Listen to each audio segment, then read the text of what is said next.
আমি একদিন একটা কাজ শেষ করে বাসায় যাচ্ছিলাম। হঠাৎ রাস্তার পাশে দেখি একটা মেয়ে বসে বসে কান্না করছে। তখন আমি গাড়ি থামিয়ে ওর কাছে গেলাম।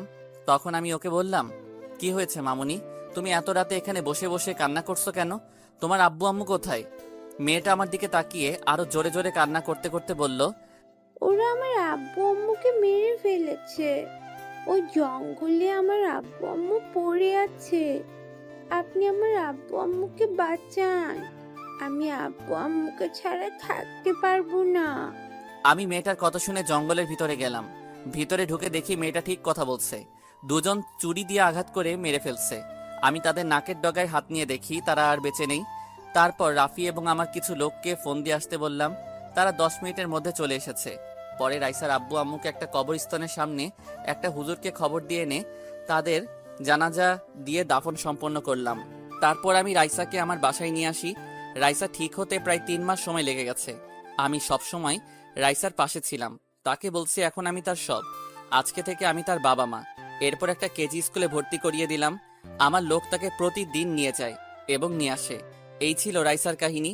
এবার বর্তমানে ফিরা যাক। আমি আপনাদের এখনো পরিচয় দেই নাই, অনেক কথা বলে ফেলছি। শুধু আমার নামটা জেনে রাখুন, আমি রাসেল। সবাই মাফিয়া কিং নামে চিনে। আর কিছু জানা লাগবে না, গল্পের সাথে থাকুন, সব জানতে পারবেন। আমি আর কোনো কিছু না ভেবে ঘুমিয়ে পড়লাম। রাইসার কপালে একটা চুমু দিলাম। তারপর রাইসাকে জড়িয়ে ধরে শুয়ে পড়লাম।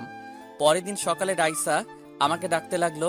আমি ঘুম ঘুম চোখে বললাম, কি হয়েছে মামুনি, এত সকাল সকাল ডাকছো কেন? আব্বু, আর একটু ঘুমাবো। আব্বু, আজকে তুমি আমাকে স্কুলে দিয়ে আসো। অনেক দিন হয়েছে, তুমি আমাকে স্কুলে দিয়ে আসো না। মামুনি, আজকে আমার শরীরটা ভালো লাগছে না, আরেকদিন তোমাকে নিয়ে যাব। আজকে তুমি ওদের সাথে যাও। না, আজকে তুমি আমাকে স্কুলে নিয়ে যাবে। আমি তোমার লোকের সাথে যাব না। তুমি যদি আমাকে না নিয়ে যাও, তাহলে আমি স্কুলে যাব না।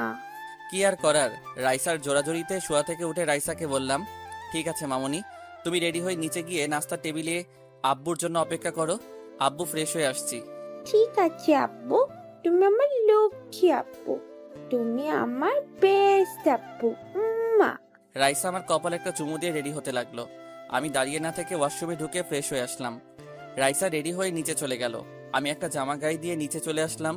চোখে এখন অনেক ঘুম, রাতে দেরি করে ঘুমাইছি তো। আমি নিচে এসে রাইসার পাশে একটা চেয়ার টেনে বসলাম।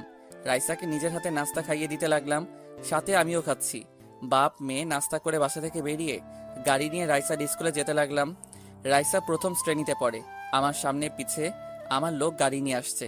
কিছুক্ষণ পর রাইসার স্কুলের সামনে চলে আসলাম। রাইসা গাড়ি থেকে নামার পর হঠাৎ একটা মেয়ে আমাদের সামনে আসলো। আমি মেয়েটাকে দেখে পুরো অবাক হয়ে গেলাম। ও এখানে কেমন করে? ওর তো বাসা দিনাজপুরে, তার মানে এখানে শিক্ষকতা করতে আসছে। কিন্তু ওদের তো কোনো কিছুর কমতি নেই, তাহলে এখানে কেন আসলো? আগের থেকে অনেক সুন্দর লাগছে তাকে। হঠাৎ রাইসার ডাকে ধ্যান ভাঙলো। রাইসা বলল, আব্বু, তুমি কোথায় হারিয়ে গেলে? তোমাকে সে কখন থেকে ডাকছি। উনি হচ্ছেন আমাদের নতুন টিচার। তোমাকে ওনার কথা গতকাল বলছি। রাইসার কথা শুনে পায়েল বলল, কেমন আছো রাসেল? তোমাকে অনেক বছর পর দেখছি। তোমার মেয়েটা কিন্তু অনেক লক্ষ্মী। পায়েলের কথা শুনে আমি বললাম, আলহামদুলিল্লাহ, আমি ভালো আছি। তা বড়লোক বাবার একমাত্র মেয়ে হঠাৎ কেজি স্কুলে চাকরি করতে আসলেন কেন? আপনাদের তো টাকা পয়সার অভাব নেই। পায়েল আমার কথা শুনে বলল, আসলে আমি চাকরি করতে আসিনি। আমার এক বান্ধবী এই স্কুলে চাকরি করে। তার মা অনেক অসুস্থ, তাই ওর হয়ে আমি এখানে আসি। সীমার আম্মু ভালো হয়ে গেলে আমি বাসায় ফিরে যাব। তা তুমি এখন কি করো? তোমার স্ত্রী কেমন আছে? আমার কাজ হচ্ছে খারাপ মানুষের ক্ষতি করা। তুমি হয়তো বাংলাদেশের একজন মাফিয়ার নাম শুনেছ। সেই মাফিয়া কিং আমি, রাসেল। আর আমার সাথে যাদের দেখছো ওরা সবাই আমার লোক। তুমি তো এরকম কখনো ছিলে না, হঠাৎ তুমি এই পথে গেলে কেন? তুমি তো অনেক ভালো একজন ছেলে ছিলে, সবাই তোমার অনেক সুনাম করতো। সেটা অনেক কাহিনী, তাই আমি কাউকে বলতে চাই না। আর তুমি বলছে না আমার স্ত্রী কেমন আছে? আমি এখনো বিয়ে করি নাই, আর করার কোনো ইচ্ছে নেই। তা এখন কি তোমার সেই অহংকার আছে? সবার সাথে কি বাবার ক্ষমতা দেখাও? আমি এখন বাবার ক্ষমতা দেখাই না। আমি আগের থেকে ভালো হয়ে গেছি। আমি নিজের ভুল বুঝতে পেরেছি। আচ্ছা আচ্ছা, রাইসা তাহলে কোথায় থেকে আসলো? আর ও তোমাকে বাবা বলে ডাকলো কেন? আসলে রাইসার আব্বু আম্মু কারা যেন মেরে ফেলেছে। তারপর সবকিছু খুলে বলি। এরপর রাইসাকে আমার বাসায় নিয়ে আসি। রাইসা আমাকে বাবা বলে ডাকে। আমি রাইসাকে নিয়ে সারা জীবন কাটিয়ে দিতে চাই। তুমি যে কাজ করতেছো এই কাজে বেঁচে থাকার গ্যারান্টি নেই। তোমাকে যদি সন্ত্রাসীরা মেরে ফেলে তাহলে তো রাইসা পুরো একা হয়ে যাবে। তুমি এই কাজটা ছেড়ে দাও। তোমাকে আমি বলি নাই আমাকে জ্ঞান দিতে। আমাকে কেউ কিছু করতে পারবে না, একমাত্র আল্লাহ ছাড়া। তুমি রাইসাকে নিয়ে ভিতরে যাও, আমার একটা কাজ আছে, সেখানে যেতে হবে। আমি কাজটা শেষ করে রাইসাকে নিয়ে যাব। এই কথা বলে আমার লোকগুলোকে নিয়ে নিজের কাজে যেতে লাগলাম। মোবাইল বের করে মেহেদিকে ফোন দিলাম। মেহেদি ফোন রিসিভ করার পর বলল, কিরে, কি অবস্থা তোর? হঠাৎ ফোন দিলে যে, কোনো কাজ আছে নাকি? আমি ভালো আছি। তোকে যে কারণে ফোন দিছি, সবাইকে ট্রেনিং দেওয়া কি হয়ে গেছে? হুম, সবাইকে ট্রেনিং দেওয়া হয়ে গেছে। এখন আমরা নিচ থেকে উঠতে পারি। যে ট্রেনিং দিছি সবাইকে, ওদের একজনের সাথে 5-6টা কিচ্ছু না। শুনে খুশি হলাম। এখন তাদের নিয়ে ওপরে উঠে আয়।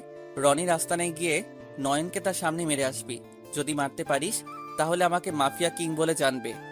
আরে, ওদের মতো টোকাই মাস্তানকে মারতে আমার লোকগুলাই যথেষ্ট। তুই কোনো চিন্তা করিস না, তোর কাজ হয়ে যাবে। তা কোন সময় যেতে হবে?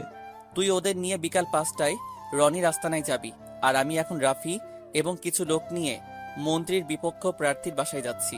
ওকে বসিয়ে দিতে হবে। এ কাজের জন্য মন্ত্রী 1 কোটি টাকা দিয়েছে।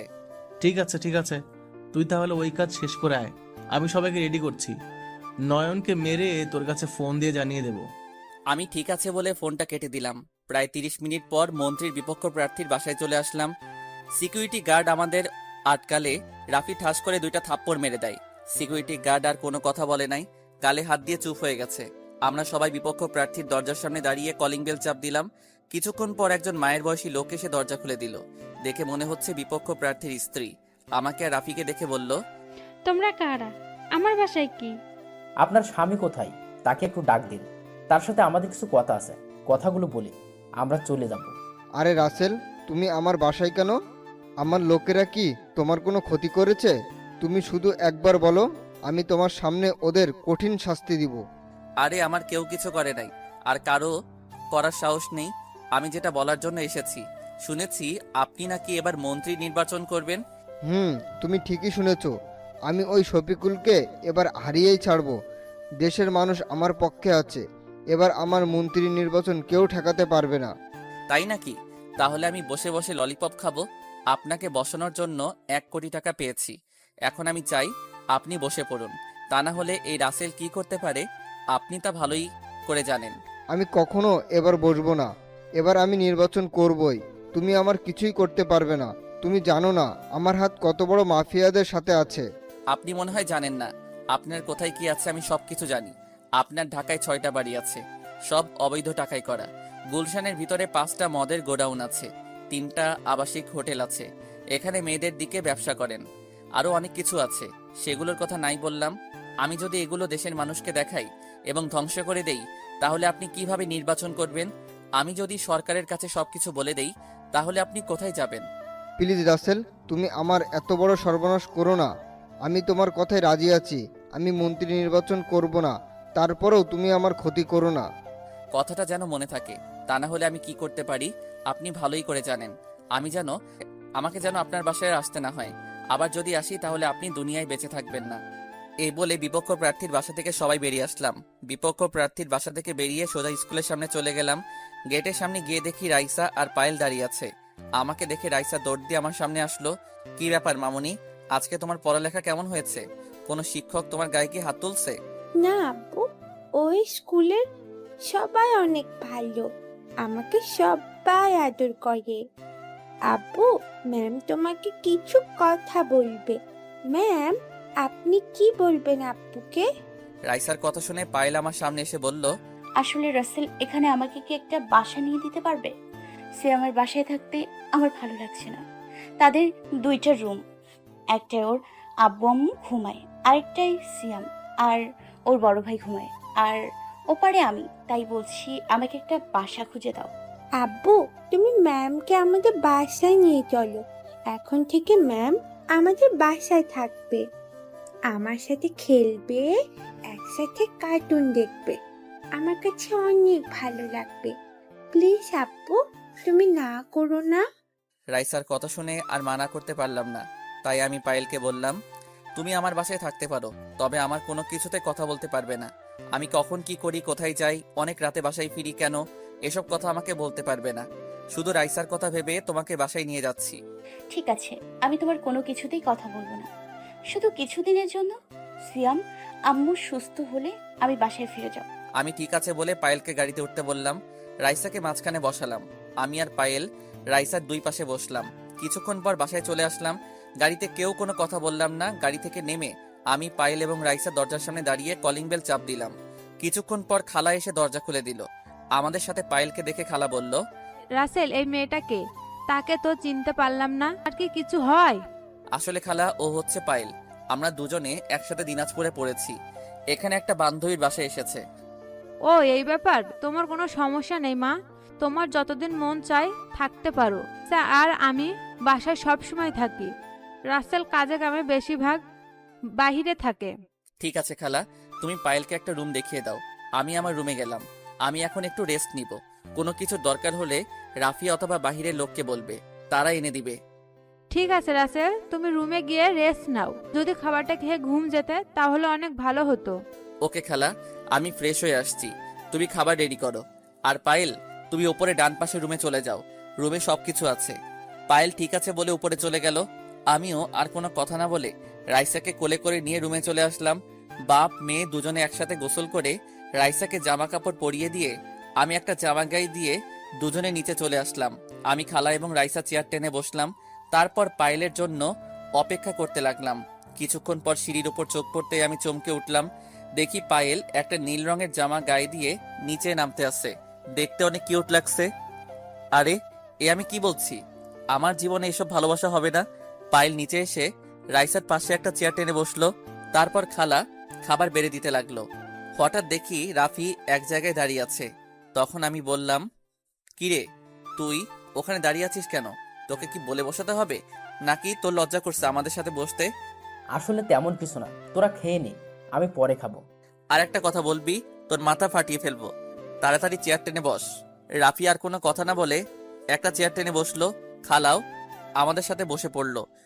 সবাই মিলে খাবার খাচ্ছি। আমি রাইসাকে খাইয়ে দিতে লাগলাম, নিজেও খেতে লাগলাম। হঠাৎ রাইসা বলে উঠলো, ম্যাম, আপনি একা একা খাচ্ছেন, আমাকে খাইয়ে দিবেন না? আমার খুব ইচ্ছে করছে আপনার হাতে খাবার খেতে। সরি রাইসা, আমি মনে করেছি তুমি তোমার আব্বুর হাতে ছাড়া অন্য কারোর হাতে খাবার খাও না, তাই তোমাকে বলিনি। তুমি হাঁ করো, আমি তোমাকে খাইয়ে দিচ্ছি। পায়েলের কথা মতো রাইসা হা করলো। তারপর পায়েল রাইসাকে খাবার খাইয়ে দিতে লাগলো। আমি মনে মনে বলছি, রাইসা এই 2 দিনে পায়েলকে কত আপন করে নিছে। আমার কাছে অনেক ভালো লাগছে। সারাদিন কাজের মধ্যে থাকি, রাইসাকে ঠিকভাবে সময় দিতে পারি না। রাইসা কি সুন্দর করে পায়েলের হাতে খাবার খাচ্ছে। আমার খাওয়া শেষ হলে আমি রুমে চলে আসি। তারপর বিছানায় শুয়ে একটা ঘুম দিলাম। হঠাৎ মোবাইলের শব্দে ঘুম ভেঙে গেল। ঘড়ির দিকে তাকিয়ে দেখি সন্ধ্যা হয়ে গেছে। তারপর মোবাইল হাতে নিয়ে দেখি মেহেদি ফোন দিছে। আমি ফোন রিসিভ করার পর মেহেদি বলল, রাসেল, কাজ শেষ। নয়নের শরীর থেকে মাথা আলাদা করে ফেললাম। রনিকে পায়ের মধ্যে 2টা গুলি করেছি। রনি আর তার ভাইয়ের মরা দেহের সামনে বসে কান্না করছে। আসার সময় রনিকে ওয়ার্নিং দিয়ে আসছি, আর কখনো যেন তোর কাজে বাধা না দেয়। যদি কখনো দেয় তাহলে ওর ভাইয়ের মতো ওকে উপরে পাঠিয়ে দেব। শুনে খুব খুশি হলাম। রনি হয়তো আমাকে ছোটখাটো মাস্তান মনে করছে। আমার পাওয়ার সম্বন্ধে তার কোনো আইডিয়া নেই। ও সিংহের গুহায় পা দিছে। ঠিক কথা বলেছিস। এখন বল, আমরা কি করব? আবার কি মাটির নিচে চলে যাব, নাকি উপরে থাকবো? না, তোরা উপরে থাকার দরকার নেই। তোরা আবার নিচে চলে যা। দরকার হলে আমি তোকে জানাবো। মেহেদি ঠিক আছে বলে ফোন কেটে দিল। আমি বিছানা থেকে উঠে ওয়াশরুমে ফ্রেশ হতে চলে গেলাম। ফ্রেশ হয়ে একটা জামা গায়ে দিয়ে রুম থেকে বেরিয়ে আসতেই কারোর সাথে ধাক্কা খেয়ে দুজনে নিচে পড়ে গেলাম। যার সাথে ধাক্কা খেলাম সে আর কেউ নয়, পায়েল। পায়েলের ঠোঁটের সামনে আমার ঠোঁট। পায়েল ঘন ঘন নিঃশ্বাস নিচ্ছে। দুজন দুজনের দিকে তাকিয়ে আছি। ইচ্ছে করছে পায়েলের ঠোঁটের সাথে ঠোঁট লাগিয়ে দিতে, কিন্তু আমি নিজেকে কন্ট্রোল করে তাড়াতাড়ি উঠে গেলাম। আমি এক হাত বাড়িয়ে পায়েলকে উঠালাম। তখন পায়েল বলল, সরি, আমি তোমাকে দেখতে পাইনি। তুমি এখনো ঘুমিয়ে আছো, তাই তোমাকে ডাকতে রুমে ঢুকেছিলাম। হঠাৎ তুমিও রুম থেকে বেরিয়ে আসলে। সমস্যা নেই, আমি কিছু মনে করি নাই। আর রাইসা কোথায়? রাইসা আমার রুমে পড়তে বসছে, তাকে পড়া দেখিয়ে তোমাকে ডাকতে আসলাম। ঠিক আছে। আমি বাহিরে গেলাম, ফিরতে রাত হতে পারে। তুমি রাইসাকে খাবার খাইয়ে দিয়ে ঘুম পাড়িয়ে দিও। যদি কিছু মনে না করো একটা কথা বলি, আমি তোমাকে টাকা দিচ্ছি, আসার সময় আমার জন্য কিছু ক্যাডবেরি নিয়ে আসো। তোমার টাকা লাগবে না। আমার কাছে কি টাকা নেই? আমি বসে বসে খেলেও আমার টাকা ফুরাবে না। পায়েল আর কোনো কথা বলল না। আমি বাসা থেকে বেরিয়ে আসার পর রাফি আমার সাথে আসলো। আর আমার লোক সব সময় আমার সাথে থাকে। তার একটা কাজে গেলাম। কাজটা শেষ করে আসতে একটু বেশি রাত হয়ে গেছে। আসার সময় পায়েলের কথা মতো 1 কার্টুন ক্যাডবেরি নিয়ে আসলাম। বাসায় আসার পর দরজার সামনে দাঁড়িয়ে কলিং বেল চাপ দেওয়ার পর পায়েল এসে দরজা খুলে দিল। আমি পায়েলকে দেখে বললাম, কি ব্যাপার, তুমি এখনো জেগে আছো কেন? রাইসা কি ঘুমিয়ে গেছে? হুম, তাকে খাবার খেয়ে ঘুম পাড়িয়ে দিলাম। আমি তোমার জন্য অপেক্ষা করতে লাগলাম। খালা এতক্ষণ ছিল, আমি ওনাকে রুমে পাঠিয়ে দিয়েছি। তো তুমি এত রাতে জেগে আছো কেন? তোমাকে বাসা থেকে বেরিয়ে যাওয়ার সময় বলছি না আমার আসতে রাত হবে? ওটা কোনো ব্যাপার না। আর আমার ঘুম আসছিল না। আমার ক্যাডবেরি কোথায়? এই যে তোমার ক্যাডবেরি, 1 কার্টুন নিয়ে এসেছি, রাইসা আর তুমি খাবে। এই বলে কার্টুনটা পায়েলের হাতে দিয়ে নিজের রুমে চলে আসলাম। ওয়াশরুমে ঢুকে ফ্রেশ হয়ে বিছানায় শুয়ে মোবাইল টিপতে টিপতে ঘুমিয়ে পড়লাম। এবার চলুন পায়েলের ব্যাপারটা খুলে বলি সংক্ষিপ্তভাবে। দিনাজপুর হচ্ছে আমার নানার বাড়ি। নানার বাড়িটা দিনাজপুর টাউনে ছিল। আমি ওখান থেকে পড়াশোনা করছি এসএসসি পর্যন্ত। পায়েলও আমার সাথে পড়তো। পায়েল ছিল বড়লোক বাবার একমাত্র মেয়ে। তার অনেক অহংকার ছিল, কিন্তু আমার কোনো অহংকার ছিল না। পায়েল আমার গায়ে 2-3 বার হাত তুলেছে, তবে আমি সাথে সাথে তাকে পাল্টা আঘাত করেছি। পায়েল স্কুলের সকল ছাত্রছাত্রীদের সাথে খারাপ ব্যবহার করত, বাবার ক্ষমতা দেখিয়ে চলতো। এভাবে হাই স্কুল জীবন শেষ করি। তারপর আব্বু আম্মু আমাকে ঢাকায় নিয়ে আসে। ঢাকায় আসার পর এখানে একটা কলেজে ভর্তি হই। খুব সুন্দরভাবে চলছিল আমাদের সংসার। দেখতে দেখতে আমি ইন্টার পাস করি। এরপর হঠাৎ একটা ঝড় এসে সবকিছু এলোমেলো করে দেয়। একদিন আব্বু আম্মুর সাথে কিছু কথা নিয়ে কাটাকাটি হয়। আব্বু আম্মুর গায়ে হাত তোলে। আম্মু রাতে 2 দিন পর কাউকে কিছু না বলে কানাডা চলে যায়। এর কিছুদিন পর আব্বু আর একটা বিয়ে করে, নতুন বউকে নিয়ে আমেরিকা চলে যায়। তারা আমার কথা একটাবার চিন্তা করলো না, তারা নিজের স্বার্থটাই বুঝলো। এরপর থেকে থেকে আব্বু আম্মুর উপর রাগ এবং ঘৃণা জন্ম নেয়। এরপর আমি খারাপ ছেলেদের সাথে মিলামেশা শুরু করে দেই। আস্তে আস্তে আমি হয়ে যাই একজন মাফিয়া কিং। তবে আমি ভালো মানুষের কোনো ক্ষতি করি না, খারাপ মানুষের ক্ষতি করি। বাংলাদেশের বড় বড় নেতার সাথে আমার পরিচয় হয়। কার কোথায় কি আছে, কে কি করে, সব কিছু আমার জানা আছে। যদি আব্বু আম্মু আমার সাথে থাকতো তাহলে কখনো আমি এই পথ বেছে নিতাম না। তাদের কারণে আজকে আমি খারাপ হয়েছি। এখন হয়তো আপনারা বলবেন, আমি টাকার বিনিময়ে কাজ করি কেন? এই টাকা দিয়ে আমি কি করি? এই টাকা দিয়ে আমি ভালো কাজ করি। তবে কি কাজ করি সেটা আরেকটু সামনে গেলে জানতে পারবেন। দেখতে দেখতে 15-20 দিন চলে গেল। আমি কেমন যেন পায়েলের প্রতি দুর্বল হয়ে পড়ছি। রাইসা এখন পায়েলকে ছাড়া কিছু বুঝে না। পায়েল রাইসাকে নিজের মেয়ের মতো আদর যত্ন করে। এখন আমি বেশি রাত করে বাসায় ফিরি না, কারণ পায়েল সবসময় আমার জন্য রাত জেগে অপেক্ষা করে। তাকে বললেও শুনে না, তাই রাতে তাড়াতাড়ি বাসায় ফিরে আসি। সকালে সবাই একসাথে বসে নাস্তা করছি। পায়েল নিজ হাতে রাইসাকে নাস্তা খাইয়ে দিচ্ছে। রাইসা আমাকে বলল, আব্বু, আজকে তো শুক্রবার, চলো না আজকে আমাকে আর ম্যামকে বাহিরে ঘুরতে নিয়ে যাবে। ঠিক আছে মামুনি, তুমি আর তোমার ম্যাম নাস্তা করে রেডি থেকো। তোমাদের আজকে কয়টা জায়গায় নিয়ে যাব? তুই যদি আজকে ঘুরতে যাস তাহলে এই কাজটা করবি না। আমরা কিন্তু 20 লাখ টাকা নিয়ে নিছি। সেটা কালকে করব। আজকে আমার রাইসা মামুনিকে নিয়ে ঘুরতে যাব। সারাদিন বাসায় থাকে, কোথাও নিয়ে যেতে পারি না কাজের জন্য। তুই আজকে সবাইকে বলে দে আজকে সবার ছুটি। রাফি ঠিক আছে বলে নাস্তা খেতে লাগলো। আমি নাস্তা করে রুমে চলে আসলাম। তারপর একটা কোট গায়ে দিলাম। কোট গায়ে দিয়ে রুম থেকে বেরিয়ে নিচে এসে রাইসা আর পায়েলের জন্য অপেক্ষা করতে লাগলাম। হঠাৎ রাফি আমার সামনে এসে বলল, রাসেল, কিছুক্ষণ আগে আমাদের লোক ফোন দিয়ে বলেছে রনি নাকি তোকে মারার জন্য রকির সাথে হাত মিলিয়েছে। তুই ওদের নিয়ে একা একা বের হওয়া ঠিক হবে না, যদি পথে তোর ওপর আক্রমণ করে। ঠিক বলেছিস, তুই আমাদের সব লোককে বলে দে আজকে যেন ছুটি না কাটাই। সেটা তুই বলার আগেই সবাইকে আমি বলে দিছি। সবাই বাইরে গাড়ি নিয়ে তোদের জন্য অপেক্ষা করছে। খুব ভালো করছিস, তাহলে তুইও রেডি হয়ে নে, আর সাথে আমার জিনিসগুলো নিয়ে নিবি। সেটা নিয়ে তোকে ভাবতে হবে না, আমি এখনই সবগুলো গাড়িতে নিচ্ছি। তুই রাইসা আর পায়েলকে নিয়ে বের হ। এই বলে রাফি চলে গেল। হঠাৎ সিঁড়ির উপর চোখ পড়তে আমি পুরো অবাক হয়ে গেলাম। আজকে পায়েলকে অনেক সুন্দর লাগছে। নীল রঙের একটা শাড়ি পরেছে। তাহলে সে বড়লোকের মেয়ে, এখন শাড়িও পরতে পারে। পায়েল দেখে ইচ্ছে করছে তাকে একটাবার জড়িয়ে ধরি, কিন্তু আমি ওকে কোন অধিকারে জড়িয়ে ধরবো? সে তো আমার ভালোবাসার মানুষ না, আমার বউ না, তাহলে কেন আমি তাকে জড়িয়ে ধরবো? হঠাৎ রাইসার ধাক্কায় ধ্যান ভাঙলো। তখন রাইসা বলল, আব্বু দেখো তো আমাকে এবং ম্যামকে কেমন লাগছে। ম্যাম আমাকে সাজিয়ে দিয়েছে। অনেক সুন্দর লাগছে মামুনি, এখন চলো আমরা বেরিয়ে পড়ি। পায়েলের হঠাৎ মুখটা কেমন হয়ে গেল। পায়েল মনে করছে আমি তাকে বলবো শাড়িতে তোমাকে অনেক সুন্দর লাগছে, তার রূপের প্রশংসা করব। আমরা বাসা থেকে বেরিয়ে আমার গাড়িতে উঠলাম। আজকে আমি নিজে গাড়ি চালাবো। পায়েল আর রাইসা আমার সাথে সামনের সিটে বসলো। রাফি সহ আমাদের সাথে মোট 10 গাড়ি আসছে। প্রথমে একটা হাসপাতালের সামনে গেলাম, তারপর পায়েল এবং রাইসাকে গাড়ি থেকে নামতে বললাম। রাইসা আর পায়েল গাড়ি থেকে নামার পর সিকিউরিটি গার্ড আমাকে দেখে সালাম দিল। সবাইকে নিয়ে হাসপাতালের ভিতরে ঢুকলাম। হাসপাতালের ভিতরে ঢুকে ম্যানেজারের কেবিনে গেলাম। ম্যানেজার আমাকে দেখে দাঁড়িয়ে সালাম দিল আর বলল, স্যার আপনি আসবেন, আমাকে একটা বার বলতেন, আমি নিজেই আপনার বাসায় চলে আসতাম। আমি এখানে আসছি হাসপাতালটা দেখার জন্য। কোনো অসুবিধা হচ্ছে না তো? রোগীদের খেয়াল ঠিক মতো রাখেন তো? আমরা সবাই রুগীদের খেয়াল রাখছি, তাদের সবসময় সেবা যত্ন করি, তাদের কোনো কিছুর কমতি রাখছি না। আপনি রুগীদের সাথে কথা বললে বুঝতে পারবেন। আমি আপনার কথা বিশ্বাস করি বলে আপনাকে ম্যানেজারের দায়িত্ব দিচ্ছি। আমার আর দেখা লাগবে না।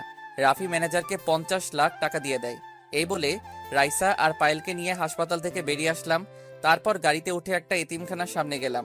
আসার সময় ওদের জন্য কিছু জামা কাপড় এবং খাবার নিয়ে আসলাম। সবাইকে জামা কাপড় দিলাম আর সবার সাথে বসে খাবার খেলাম। তারপর সবার থেকে বিদায় নিয়ে একটা বৃদ্ধাশ্রমে চলে আসলাম।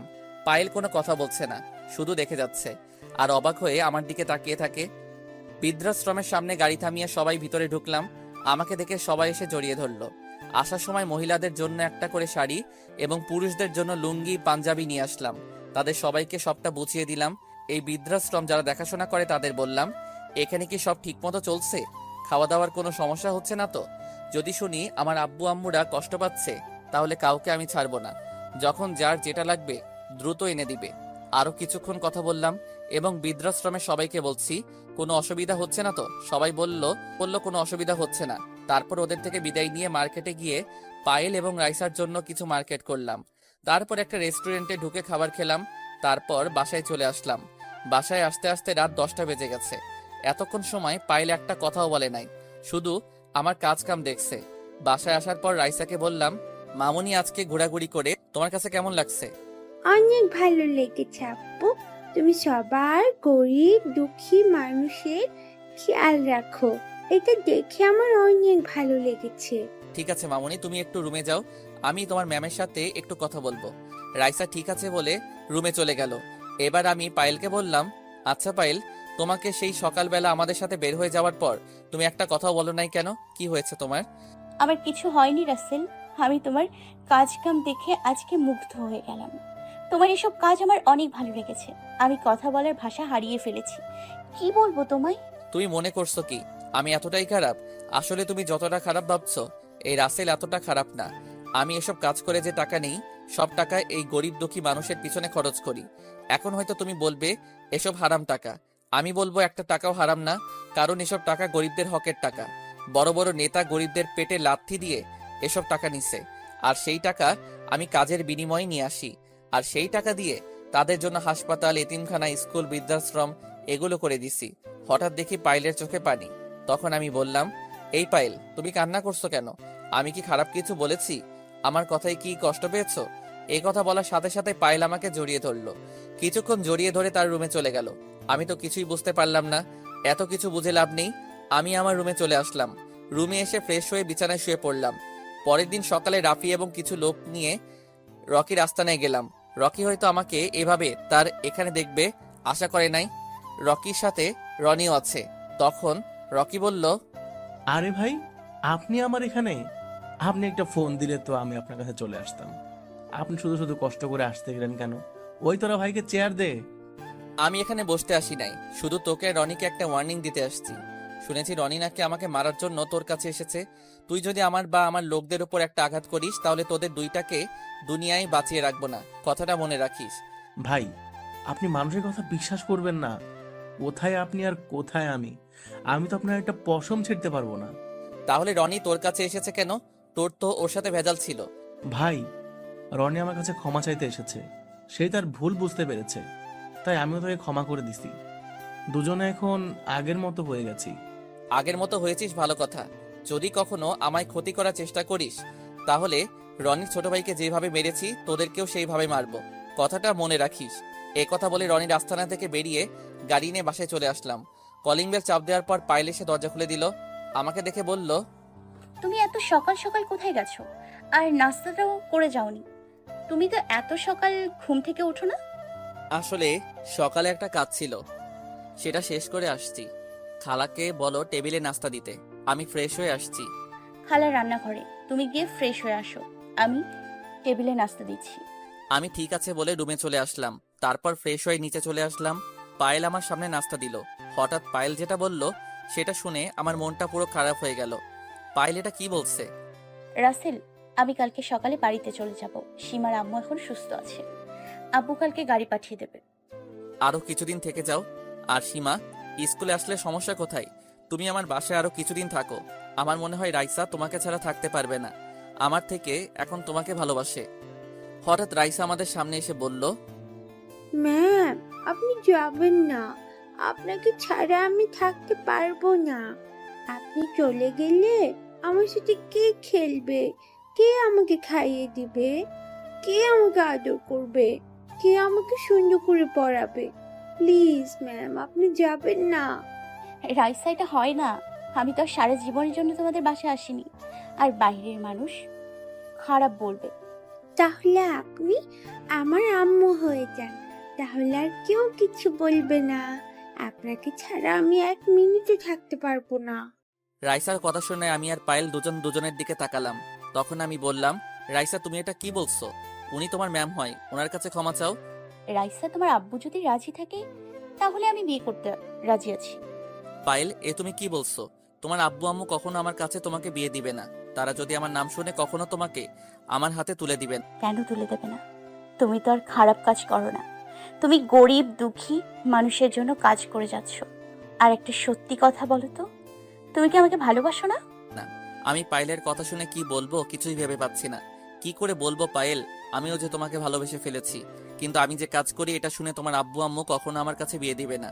তখন আমি বললাম, আমি তোমাকে ভালোবাসি, কিন্তু তোমার আব্বু আম্মু কি আমাকে মেনে নিবে? সেটা তুমি আমার উপর ছেড়ে দাও। তাদের রাজি করার দায়িত্ব আমার। যদি তারা রাজি না হয় তখন তুমি কি করবে? সব বাবা মা চায় মেয়েকে ভালো ছেলের সাথে বিয়ে দিতে, কিন্তু আমার মতো মাফিয়া এবং খুনির কাছে কি তোমার আব্বু আম্মু বিয়ে দিবে? আমার আব্বু আম্মু আজ পর্যন্ত আমি যা চেয়েছি তাই এনে দিয়েছে। সত্যি কথা বলতে, আমিও তোমাকে অনেক ভালোবেসে ফেলেছি। তাহলে আমি এখন তোমাকে ম্যাম বলে ডাকবো না, আম্মু বলে ডাকবো। আজকে আমার আব্বু আম্মু সবাই আছে, কেউ বলতে পারবে না তোর আব্বু আম্মু মারা গেছে। কে বলেছে তোমার আব্বু আম্মু মারা গেছে? আজকে থেকে আমিও তোমার আম্মু। রাইসা আর কোনো কথা না বলে পায়েলকে জড়িয়ে ধরে কান্না করে দিল। হঠাৎ রাফি এসে বলল, রাসেল, তোর সাথে পার্সোনাল কিছু কথা আছে, তুই যদি একটু শুনতি। পায়েল, তুমি রাইসাকে নিয়ে একটু রুমে যাও, আমি রাফির সাথে কথা বলে আসছি। পায়েল ঠিক আছে বলে রাইসাকে নিয়ে রুমে চলে গেল। তারপর আমি রাফিকে বললাম, এবার বলো কি এমন পার্সোনাল কথা?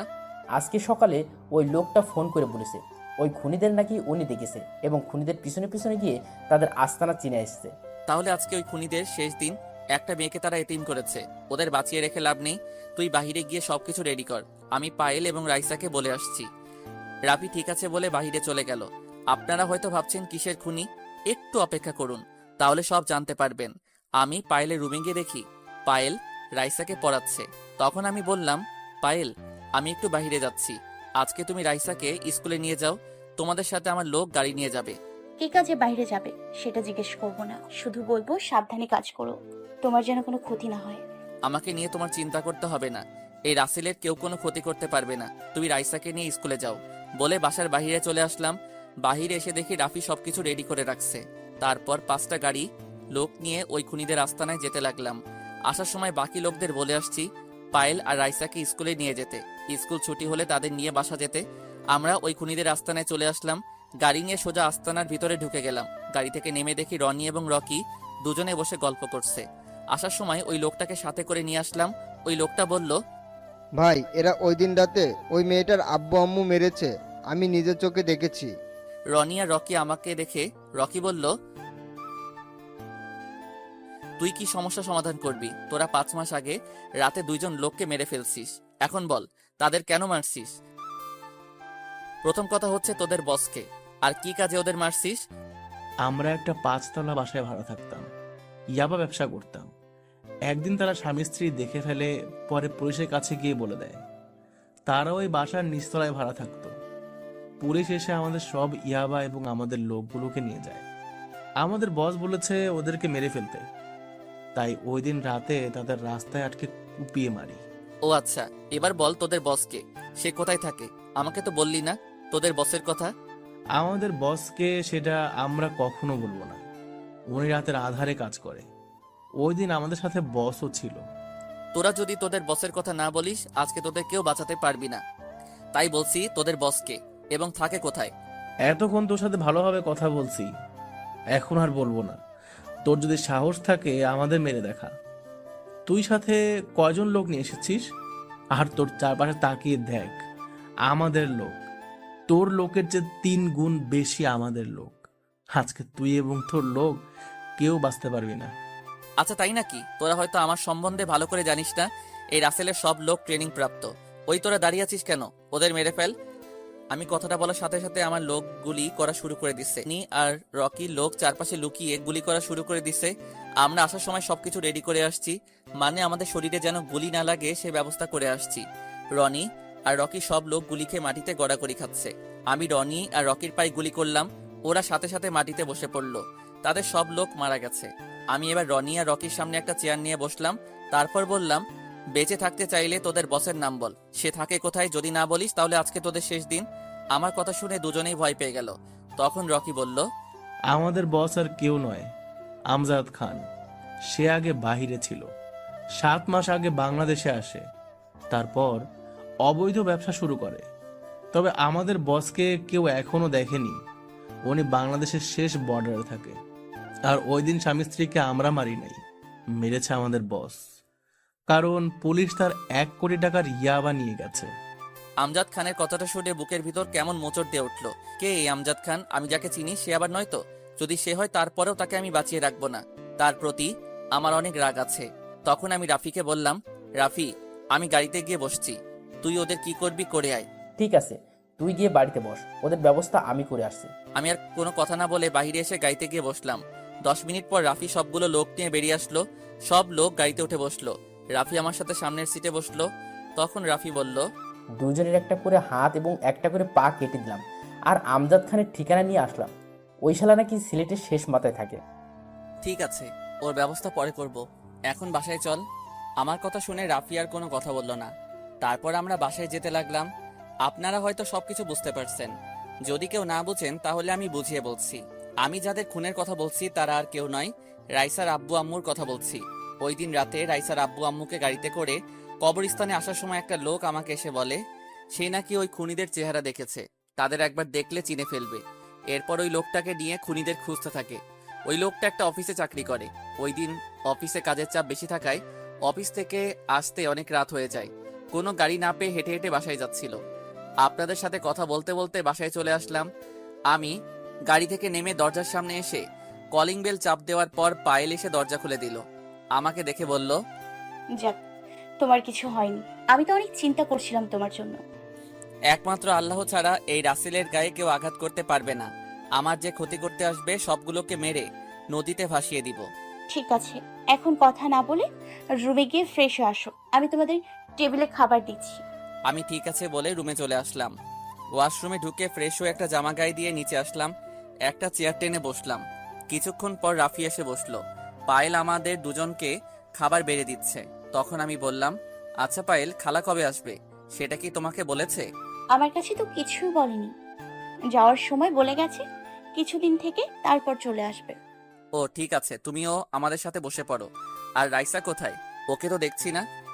রাইসাকে খাবার খাইয়ে দিয়ে ঘুম পাড়িয়ে দিয়েছি, সে এখন ঘুমোচ্ছে। আমি আর কোনো কথা না বলে খাবার খেয়ে রুমে চলে আসলাম। কিছুক্ষণ পর পায়েল আমার রুমে এসে বিছানায় শুয়ে আমাকে জড়িয়ে ধরলো। এই পায়েল, তুমি এটা কি করছো?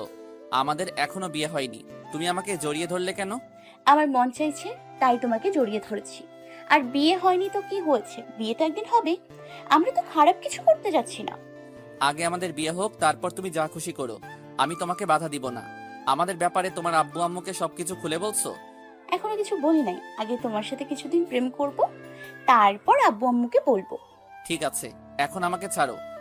না, ছাড়বো না। আমাকে এখন একটা কিস করো, তারপর চেয়ে দিব। আচ্ছা পায়েল, হঠাৎ তোমার কি হলো? তুমি আগে আমার সাথে কিভাবে কথা বলতে, আর এখন কিভাবে কথা বলছো? আগে তো তোমার কথা মতোই চলেছি এবং তোমার সাথে আমার কিছু ছিল না। এখন তুমি আমার ভালোবাসা, তাই এখন সাহস বেড়ে গেছে। তুমি আমার মতো মাফিয়াকে কেন ভালোবাসালে? আমার এই জীবনের কোনো নিরাপত্তা নেই। কখন শত্রু এসে আমাকে মেরে ফেলে তার কোনো নিশ্চয়তা নেই। তোমাকে যদি কেউ মেরে ফেলে তাহলে সেদিন আমিও তোমার সাথে মরে যাব। আমি তোমাকে অনেক ভালোবাসি। তোমাকে ভালোবেসেছি শুধুমাত্র গরিব দুঃখীদের পাশে দাঁড়ানোর জন্য। আর আমি জানি তুমি ভালো মানুষের কোনো ক্ষতি করবে না, তুমি খারাপ মানুষের ক্ষতি করবে। তুমি জানো পায়েল, যখন রাস্তা দিয়ে গাড়ি নিয়ে যাই তখন এইসব গরিব দুঃখীদের রাস্তার পাশে পড়ে থাকতে দেখি, তখন নিজের কাছে অনেক খারাপ লাগে। তাই ওদের জন্য এই কাজগুলো করে যাচ্ছি। আর আমার এই খারাপ কাজ করার কোনো ইচ্ছে ছিল না, একমাত্র আব্বু আম্মুর কারণে এই পথটা বেছে নিতে বাধ্য হয়েছি। আমি বলি কি, তুমি এসব কাজ ছেড়ে দাও। আমরা দুজনে বিয়ে করে আবার সবকিছু নতুন করে শুরু করব। এখন আমি এই কাজ ছাড়তে পারবো না। আমি তখনই এই কাজ ছেড়ে দিব যখন বাংলাদেশ থেকে সব ময়লা আবর্জনা পরিষ্কার করতে পারবো। সেই দিন আমি নিজেই এসব কাজ ছেড়ে দিব। এখন ছেড়ে দিলে খারাপ লোকগুলো চান্স পেয়ে যাবে।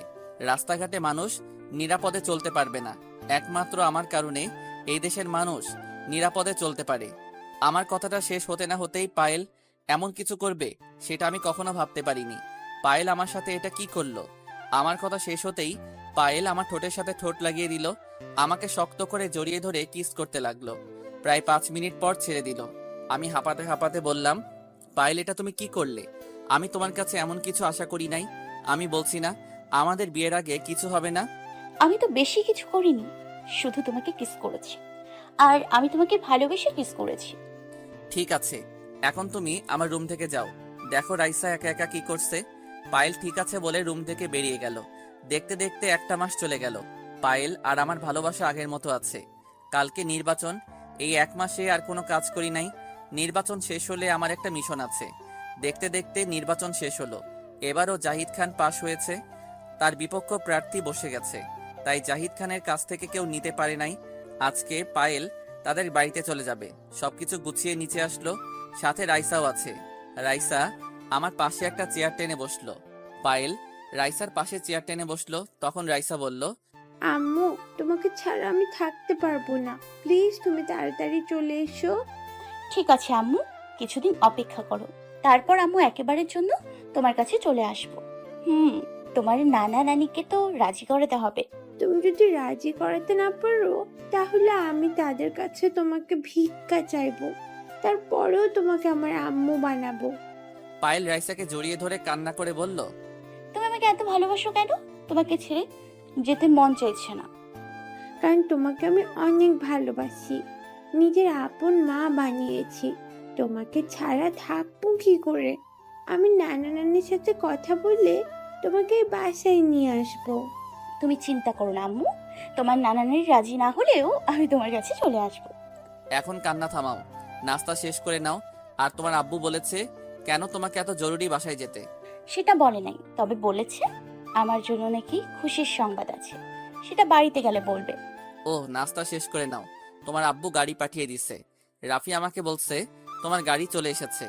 পায়েল আর কোনো কথা না বলে নিজে নাস্তা করলো, সাথে রাইসাকে খাইয়ে দিল। নাস্তা শেষ করার পর আমার লোকগুলোকে বললাম পায়েলের ব্যাগ গাড়িতে নিয়ে রাখতে।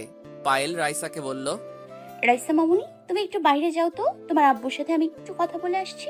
রাইসা ঠিক আছে বলে রাফির সাথে বাসার বাহিরে চলে গেল। রাইসা আর রাফি বেরিয়ে যাওয়ার সাথে সাথে পায়েল আমাকে জড়িয়ে ধরে ঠোঁটের সাথে ঠোঁট লাগিয়ে দিল। প্রায় 5 মিনিট পর ছেড়ে দিয়ে নিজেই কান্না করতে লাগলো। তখন আমি বললাম, এই পায়েল, তুমি কান্না করছো কেন? তোমাকে শক্ত হতে হবে। তুমি এভাবে ভেঙে পড়লে তো কিছুই হবে না। তোমাকে ছেড়ে যেতে মন চাইছে না, আমার মনের ভেতর কেমন জানি ভয় লাগছে। আমি না তোমাকে হারিয়ে ফেলি। এরকম ভয় পেলে চলবে? তুমি তোমার আব্বু আম্মুকে বুঝিয়ে বললে হয়তো তারা রাজি হয়ে যাবে, আর না হলে মনে করব তুমি আমার কপালে ছিলে না। যদি আব্বু আমার রাজি না হয় তাহলে তুমি কি আমাকে নিয়ে এসো। আব্বু তোমাকে দেখলে আমাকে এমনিই তোমার হাতে তুলে দেবে। শুনো পায়েল, আমি নিজের ক্ষমতা দেখিয়ে তোমাকে তুলে আনতে পারবো না। তোমার আব্বু আম্মু যদি আমার হাতে তোমাকে তুলে দেয় তাহলে আমি তোমাকে নিয়ে আসবো। আব্বু আম্মু না রাজি হলে তুমি আমাকে ভুলে যাবে? আমার কথা তোমার একটু মনে পড়বে না? আমাকে ভুলে থাকতে হবে, হয়তো কিছুদিন খারাপ লাগবে, পরে এমনি ঠিক হয়ে যাবে। রাসেল, শেষবারের মতো আমাকে আরেকটা কিস করবে? হয়তো এটা আমার শেষ কিস। আর আব্বু আম্মু রাজি হলে সারা জীবন তোমার ওই ঠোঁট দুটো নিজের করে রাখবো। আমি আর কোনো কথা না বলে পায়েলের ঠোঁটের সাথে ঠোঁট লাগিয়ে দিলাম। কিছুক্ষণ পর দুজন দুজনকে ছেড়ে দিয়ে বাইরে চলে আসলাম। পায়েল গাড়িতে ওঠার আগে রাইসাকে কিছুক্ষণ জড়িয়ে ধরে কান্না করেছে। অনেক কষ্টে রাইসাকে পায়েলের কাছ থেকে ছাড়িয়ে আনলাম। তারপর পায়েল চলে গেল। আমি রাইসাকে কোলে করে রুমে নিয়ে আসলাম। তখন রাইসা বলল, আব্বু আম্মু কি আর ফিরে আসবে না? আমি আম্মুকে ছাড়া থাকতে পারবো না।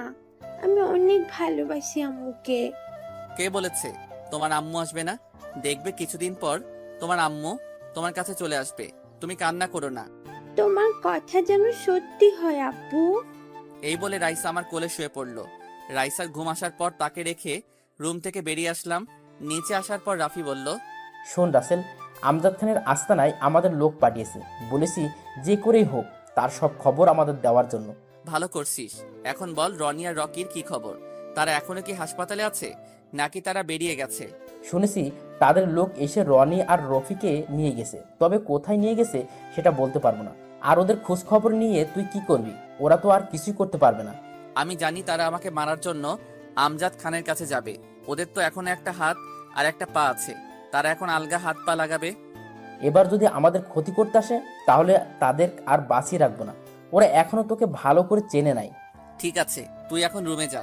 যদি কোনো খবর আসে তাহলে আমাকে জানাস। আমি একটু রুমে গেলাম। ঠিক আছে যা, তবে আজকে মন্ত্রী তোকে রাতে তার সাথে দেখা করতে বলেছে। আমি ঠিক আছে বলে উপরে এসে নিজের রুমে চলে আসলাম। রুমে এসে বিছানায় শুয়ে পড়লাম। পায়েলের কথা খুব মনে পড়ছে। পায়েলের সামনে নিজেকে অনেক শক্ত রেখেছি। যদি আমি ভেঙে পড়তাম তাহলে পায়েল ভুলেও তাদের বাড়িতে যেত না। পায়েল এসেছে অনেকদিন হয়েছে। তার আব্বু আম্মু অনেক চিন্তা করছে, তাই ওকে যেতে দিলাম। কিন্তু আজ পর্যন্ত পায়েলের আব্বু আম্মুর সাথে আমি কথা বলি নাই। পায়েলকে ছাড়া পুরো বাসা ফাঁকা ফাঁকা লাগে। আর আমি জানি পায়েলের আব্বু কখনো রাজি হবে না। সেখানে একটা রহস্য আছে। গল্পের সাথে থাকুন, সব জানতে পারবেন। রাতে রাফি আর আমি বাসা থেকে বেরিয়ে সাথে লোক নিয়ে মন্ত্রীর বাসায় চলে আসলাম। কলিং বেল চাপ দেওয়ার পর আন্টি এসে দরজা খুলে দিল। আমাদের দেখে আন্টি বলল, আরে রাসেল এবং রাফি, হঠাৎ আমার বাসায়? তোমরা তো আমার বাসায় আসো না, তা আজকে আসলে যে? আসলে আন্টি, আঙ্কেল বলছে ওনার সাথে দেখা করতে। কি জন্য দেখা করতে বলছে তা বলতে পারবো না। তোমার আঙ্কেল বললে আসো, তোমার এই আন্টির কথা একটু মনে পড়ে না? আর পড়বে কেমন করে? আমি তো তোমাদের আপন কেউ না। তুমি রাগ করো না আন্টি, এবার কিছুদিন পর পর তোমাকে দেখতে আসবো। এবার খুশি? অনেক খুশি। এবার ভিতরে গিয়ে বসো, আমি তোমাদের আঙ্কেলকে ডেকে দিচ্ছি। বলে আন্টি ভিতরে চলে গেল। আমি আর রাফি ভিতরে ঢুকে সোফায় গিয়ে বসলাম। কিছুক্ষণ পর মন্ত্রী আমাদের সামনে আসলো। তখন আমি বললাম, তো বলুন কেন ডেকেছেন আমাকে? আপনি তো আবার কোনো কাজ ছাড়া আমাকে মনে করেন না। আজকে তোমাকে কাজের জন্য ডাকি নাই। আজকে তোমাকে একটা জিনিস দিব। সালাম, সুটকেসটা নিয়ে আয় তো। মন্ত্রীর কথা মতো সালাম দিয়ে ভিতর থেকে একটা সুটকেস নিয়ে আসলো। তারপর মন্ত্রী আবার বলল, এখানে পুরো 2 কোটি টাকা আছে। এগুলো তুমি গরিব মানুষের মাঝে বিলিয়ে দিবে। আজ তোমার কারণে মন্ত্রী পদ হাতছাড়া হয়নি। তোমার কারণে আমি আবার মন্ত্রী হয়েছি। আচ্ছা আমাকে একটা কথা বলুন তো, হঠাৎ আপনার কি হলো? আপনার ভিতরে হঠাৎ গরিবদের জন্য মায়া হলো কেন? আমি জীবনে গরিবের হক মেরে খেয়েছি। আমি আর গরিবের হক মেরে খাবো না। দেশের জন্য, দেশের মানুষের জন্য এবং গরিব দুঃখী মানুষদের জন্য কিছু করতে চাই। আমি এখন থেকে হক পথে চলবো। আপনার কথাগুলো শুনে অনেক ভালো লেগেছে। এখন থেকে আপনি আমাকে সব সময় আপনার সাথে পাবেন। তবে কখনো খারাপ কাজে আসবো না, সব সময় ভালো কাজে আসবো। ঠিক আছে, এখন টাকাগুলো রাখো। রাফি টাকাগুলো নেই। তাহলে আমরা এখন আসি, কখনো প্রয়োজন হলে ডাক দিবেন, আমি হাজির হয়ে যাব। আসসালামু আলাইকুম। এই বলে যেই না উঠতে যাব তখন আন্টি এসে হাজির। তখন আন্টি বলল, কোথাও যাওয়া হচ্ছে না, আমি টেবিলে সবকিছু রেডি করে রেখেছি। তোমরা ফ্রেশ হয়ে আসো, খাবার খেয়ে তারপর যাবে। কি আর করার, আন্টির কথা আর ফেলতে পারলাম না। আমি আর রাফি ফ্রেশ হয়ে এসে খাবার খেয়ে আন্টি আর মন্ত্রীর থেকে বিদায় নিয়ে বাসা থেকে বেরিয়ে আসলাম। বাসায় আসতেই হঠাৎ রাফির মোবাইলে ফোন আসে। রাফি ফোন ধরে আমাকে দিল। তখন আমি হ্যালো বললাম। ওপাশ থেকে শিহাব বলল, ভাই, আমজাদ খানের সব খবর পেয়েছি। আমজাদ খান 1 বছর আগে বাংলাদেশের বাইরে ছিল। এই বছর বাংলাদেশ থেকে ইয়াবা, অস্ত্র, ড্রাগ এগুলোর অবৈধ ব্যবসা করে যাচ্ছে। আর এটাও জানছি তার সাথে নাকি বাইরের লোকের সাথে হাত আছে। কিন্তু এখন আমজাদ খানকে দেখতে পাইনি। তার কিছু লোককে আটক করে কথাগুলো বের করতে পেরেছি, কিন্তু আমজাদ খান কোথায় আছে সেটা বলে নাই। তারপর ওদেরকে গুলি করে মেরে ফেলেছি। আমার মনে হয় আমজাদ খান কোথাও লুকিয়ে আছে। সবার সামনে আসে না, হয়তো লুকিয়ে লুকিয়ে অন্য কিছুর প্ল্যান করছে। কিন্তু আমি ওই আমজাদ খানকে কখনো ছাড়বো না, তাকে আমি খুঁজে বের করবই। ভাই আপনি কোনো চিন্তা করবেন না, আমি আরো লোক বাড়িয়েছি, বর্ডারের চারপাশে তন্ন তন্ন করে খুঁজতে আছি। একদিন ঠিকই ওই আমজাদ খানকে ধরতে পারবো। ঠিক আছে, তোরা একটু সেফে থাকবি। আমজাদ খানের লোক যেন তোদের কিছু করতে না পারে। আর কোনো কিছু লাগলে রাফির কাছে বলবি। যদি আমজাদ খানের সন্ধান পাওয়া যায় তাহলে তোরা কিছু করবি না, যা করার আমি নিজেই ওকে করব। শিহাব ঠিক আছে বলে ফোন কেটে দিল। শিহাবের সাথে কথা বলতে বলতে বাসায় চলে আসলাম। দরজার সামনে দাঁড়িয়ে কলিং বেল চাপ দেওয়ার পর খালা এসে দরজা খুলে দিল। আমি খালাকে দেখে বললাম, খালা রাইসা কি ঘুমিয়ে গেছে? রাতের খাবার খেয়েছে? তার আব্বুকে ছাড়া ও বলেছে কিছু খাবে না। তার আব্বুকে নিয়ে আসলে সে খাবার খাবে। ঠিক আছে খালা, তুমি আমাকে 1 প্লেট খাবার দাও, আমি নিজ হাতে ওকে খাইয়ে দিব। খালা আর কোনো কথা না বলে 1 প্লেট খাবার আমার হাতে দিল। আমি রুমে এসে দেখি রাইসা কোলবালিশ জড়িয়ে ধরে শুয়ে আছে। রাইসার মুখটা কান্না করতে করতে কেমন যেন হয়ে গেছে। আমি রাইসার পাশে বসে তাকে ডাকতে লাগলাম। রাইসা আমার ডাক শুনে চোখ খুলে আমাকে জড়িয়ে ধরে আবার কান্না করে দিল। তখন রাইসা বলল, আব্বু তুমি এসেছো? দেখো না, আমার আম্মু সেই সকালবেলা বাসায় গেছে, আমার কাছে একটা মিনিটের জন্য ফোন দেয় নাই। আব্বু, আমার আম্মুকে ছাড়া আমার কিছুই ভালো লাগছে না, তুমি আমার আম্মুকে ফিরিয়ে এনে দাও। আমি তোমার কাছে আর কিছুই চাই না। স্যার কথা শুনে কি বলবো, কোনো ভাষা খুঁজে পাচ্ছি না। মেয়েটা পায়েলকে অনেক ভালোবেসে ফেলেছে। এখন যদি পায়েলকে রাইসার কাছে না এনে দেই তাহলে রাইসা অসুস্থ হয়ে পড়বে। আমাকে যে করেই হোক পায়েলকে এই বাড়িতে নিয়ে আসতে হবে। কিন্তু আমার একটা জিনিস মাথায় ঢুকছে না, পায়েল সেই সকালবেলা বাসা থেকে বেরিয়ে গেল, এখনো পর্যন্ত একটা ফোন দিয়ে বলল না, নাকি পায়েল কোনো বিপদে পড়েছে। আগে রাইসাকে বুঝিয়ে খাবার খাইয়ে ঘুম পাড়িয়ে দিয়ে রুমে গিয়ে পায়েলকে ফোন দিব। রাইসা মামুনি, তুমি কান্না করো না, আমি কথা দিচ্ছি তোমার আম্মুকে কিছুদিন পর তোমার কাছে নিয়ে আসবো। তবে তোমাকে খাওয়া দাওয়া ঠিক মতো করতে হবে, তা না হলে আমি তোমার আম্মুকে এনে দিব না। না না, আমি খাওয়া দাওয়া ঠিক মতো করব। তুমি শুধু আমার আম্মুকে আমার কাছে নিয়ে আসবে, আমি তোমার কাছে আর কিছুই চাইবো না। ঠিক আছে, তাহলে এখন আমার হাতে খাবার খেয়ে নাও, আমি কালকে তোমার আম্মুর বাসায় যাব। রাইসা চোখের পানি মুছে আমার হাতে খাবার খেতে লাগলো। রাইসাকে খাবার খাইয়ে দিয়ে ঘুম পাড়িয়ে ওয়াশরুমে চলে আসলাম। ফ্রেশ হয়ে মোবাইলটা হাতে নিয়ে পায়েলকে ফোন দিলাম, কিন্তু অবাক করার বিষয় হলো পায়েলের মোবাইল বন্ধ বলছে। আমি অনেকবার পায়েলের মোবাইলে ফোন দিছি, কিন্তু বারবার মোবাইল বন্ধ বলছে। তাই আর পায়েলকে ফোন দিলাম না। আর কিছু চিন্তা না করে রাইসাকে জড়িয়ে ধরে শুয়ে পড়লাম। পরের দিন রাইসাকে বুঝিয়ে রাফির এবং খালার কাছে বলে গাড়ি নিয়ে সেই দিনাজপুরে রওনা দিলাম। আসার সময় রাফিকে বলে আসছি রাইসা এবং খালাকে দেখে রাখতে। আর মন্ত্রী আমার কথা জিজ্ঞেস করলে বলতে বলছি আমি একটা কাজের জন্য ঢাকার বাহিরে গেছি। প্রায় 5 ঘন্টা পর চিরচেনা সেই শহরে চলে আসলাম। আমার আসার কোনো ইচ্ছে ছিল না এই শহরে, শুধুমাত্র রাইসার জন্য এসেছি।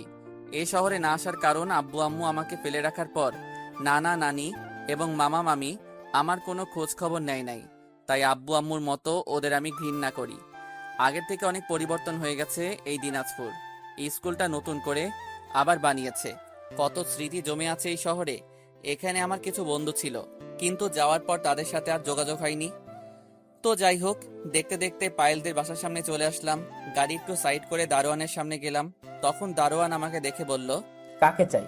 আর তোমাকে তো চিনতে পারলাম না, কোথায় থেকে আসছো তুমি? আসলে চাচা, আমি ঢাকা থেকে আসছি। পায়েল আর আমি বন্ধু, ওর সাথে একটু দেখা করতে আসছি।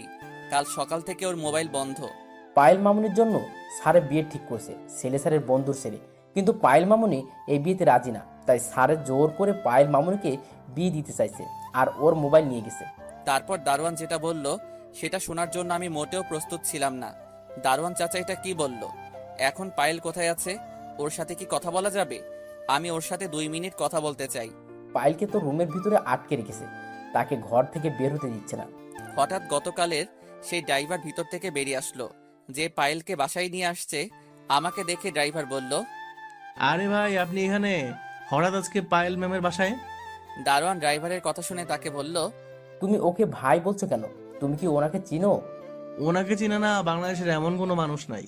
উনি হচ্ছে সেই মাফিয়া রাসেল, যে গরিব দুঃখী মানুষের জন্য কাজ করে যাচ্ছে, যার নাম শুনলে বড় বড় নেতারা ভয়ে প্রস্রাব করে দেয়।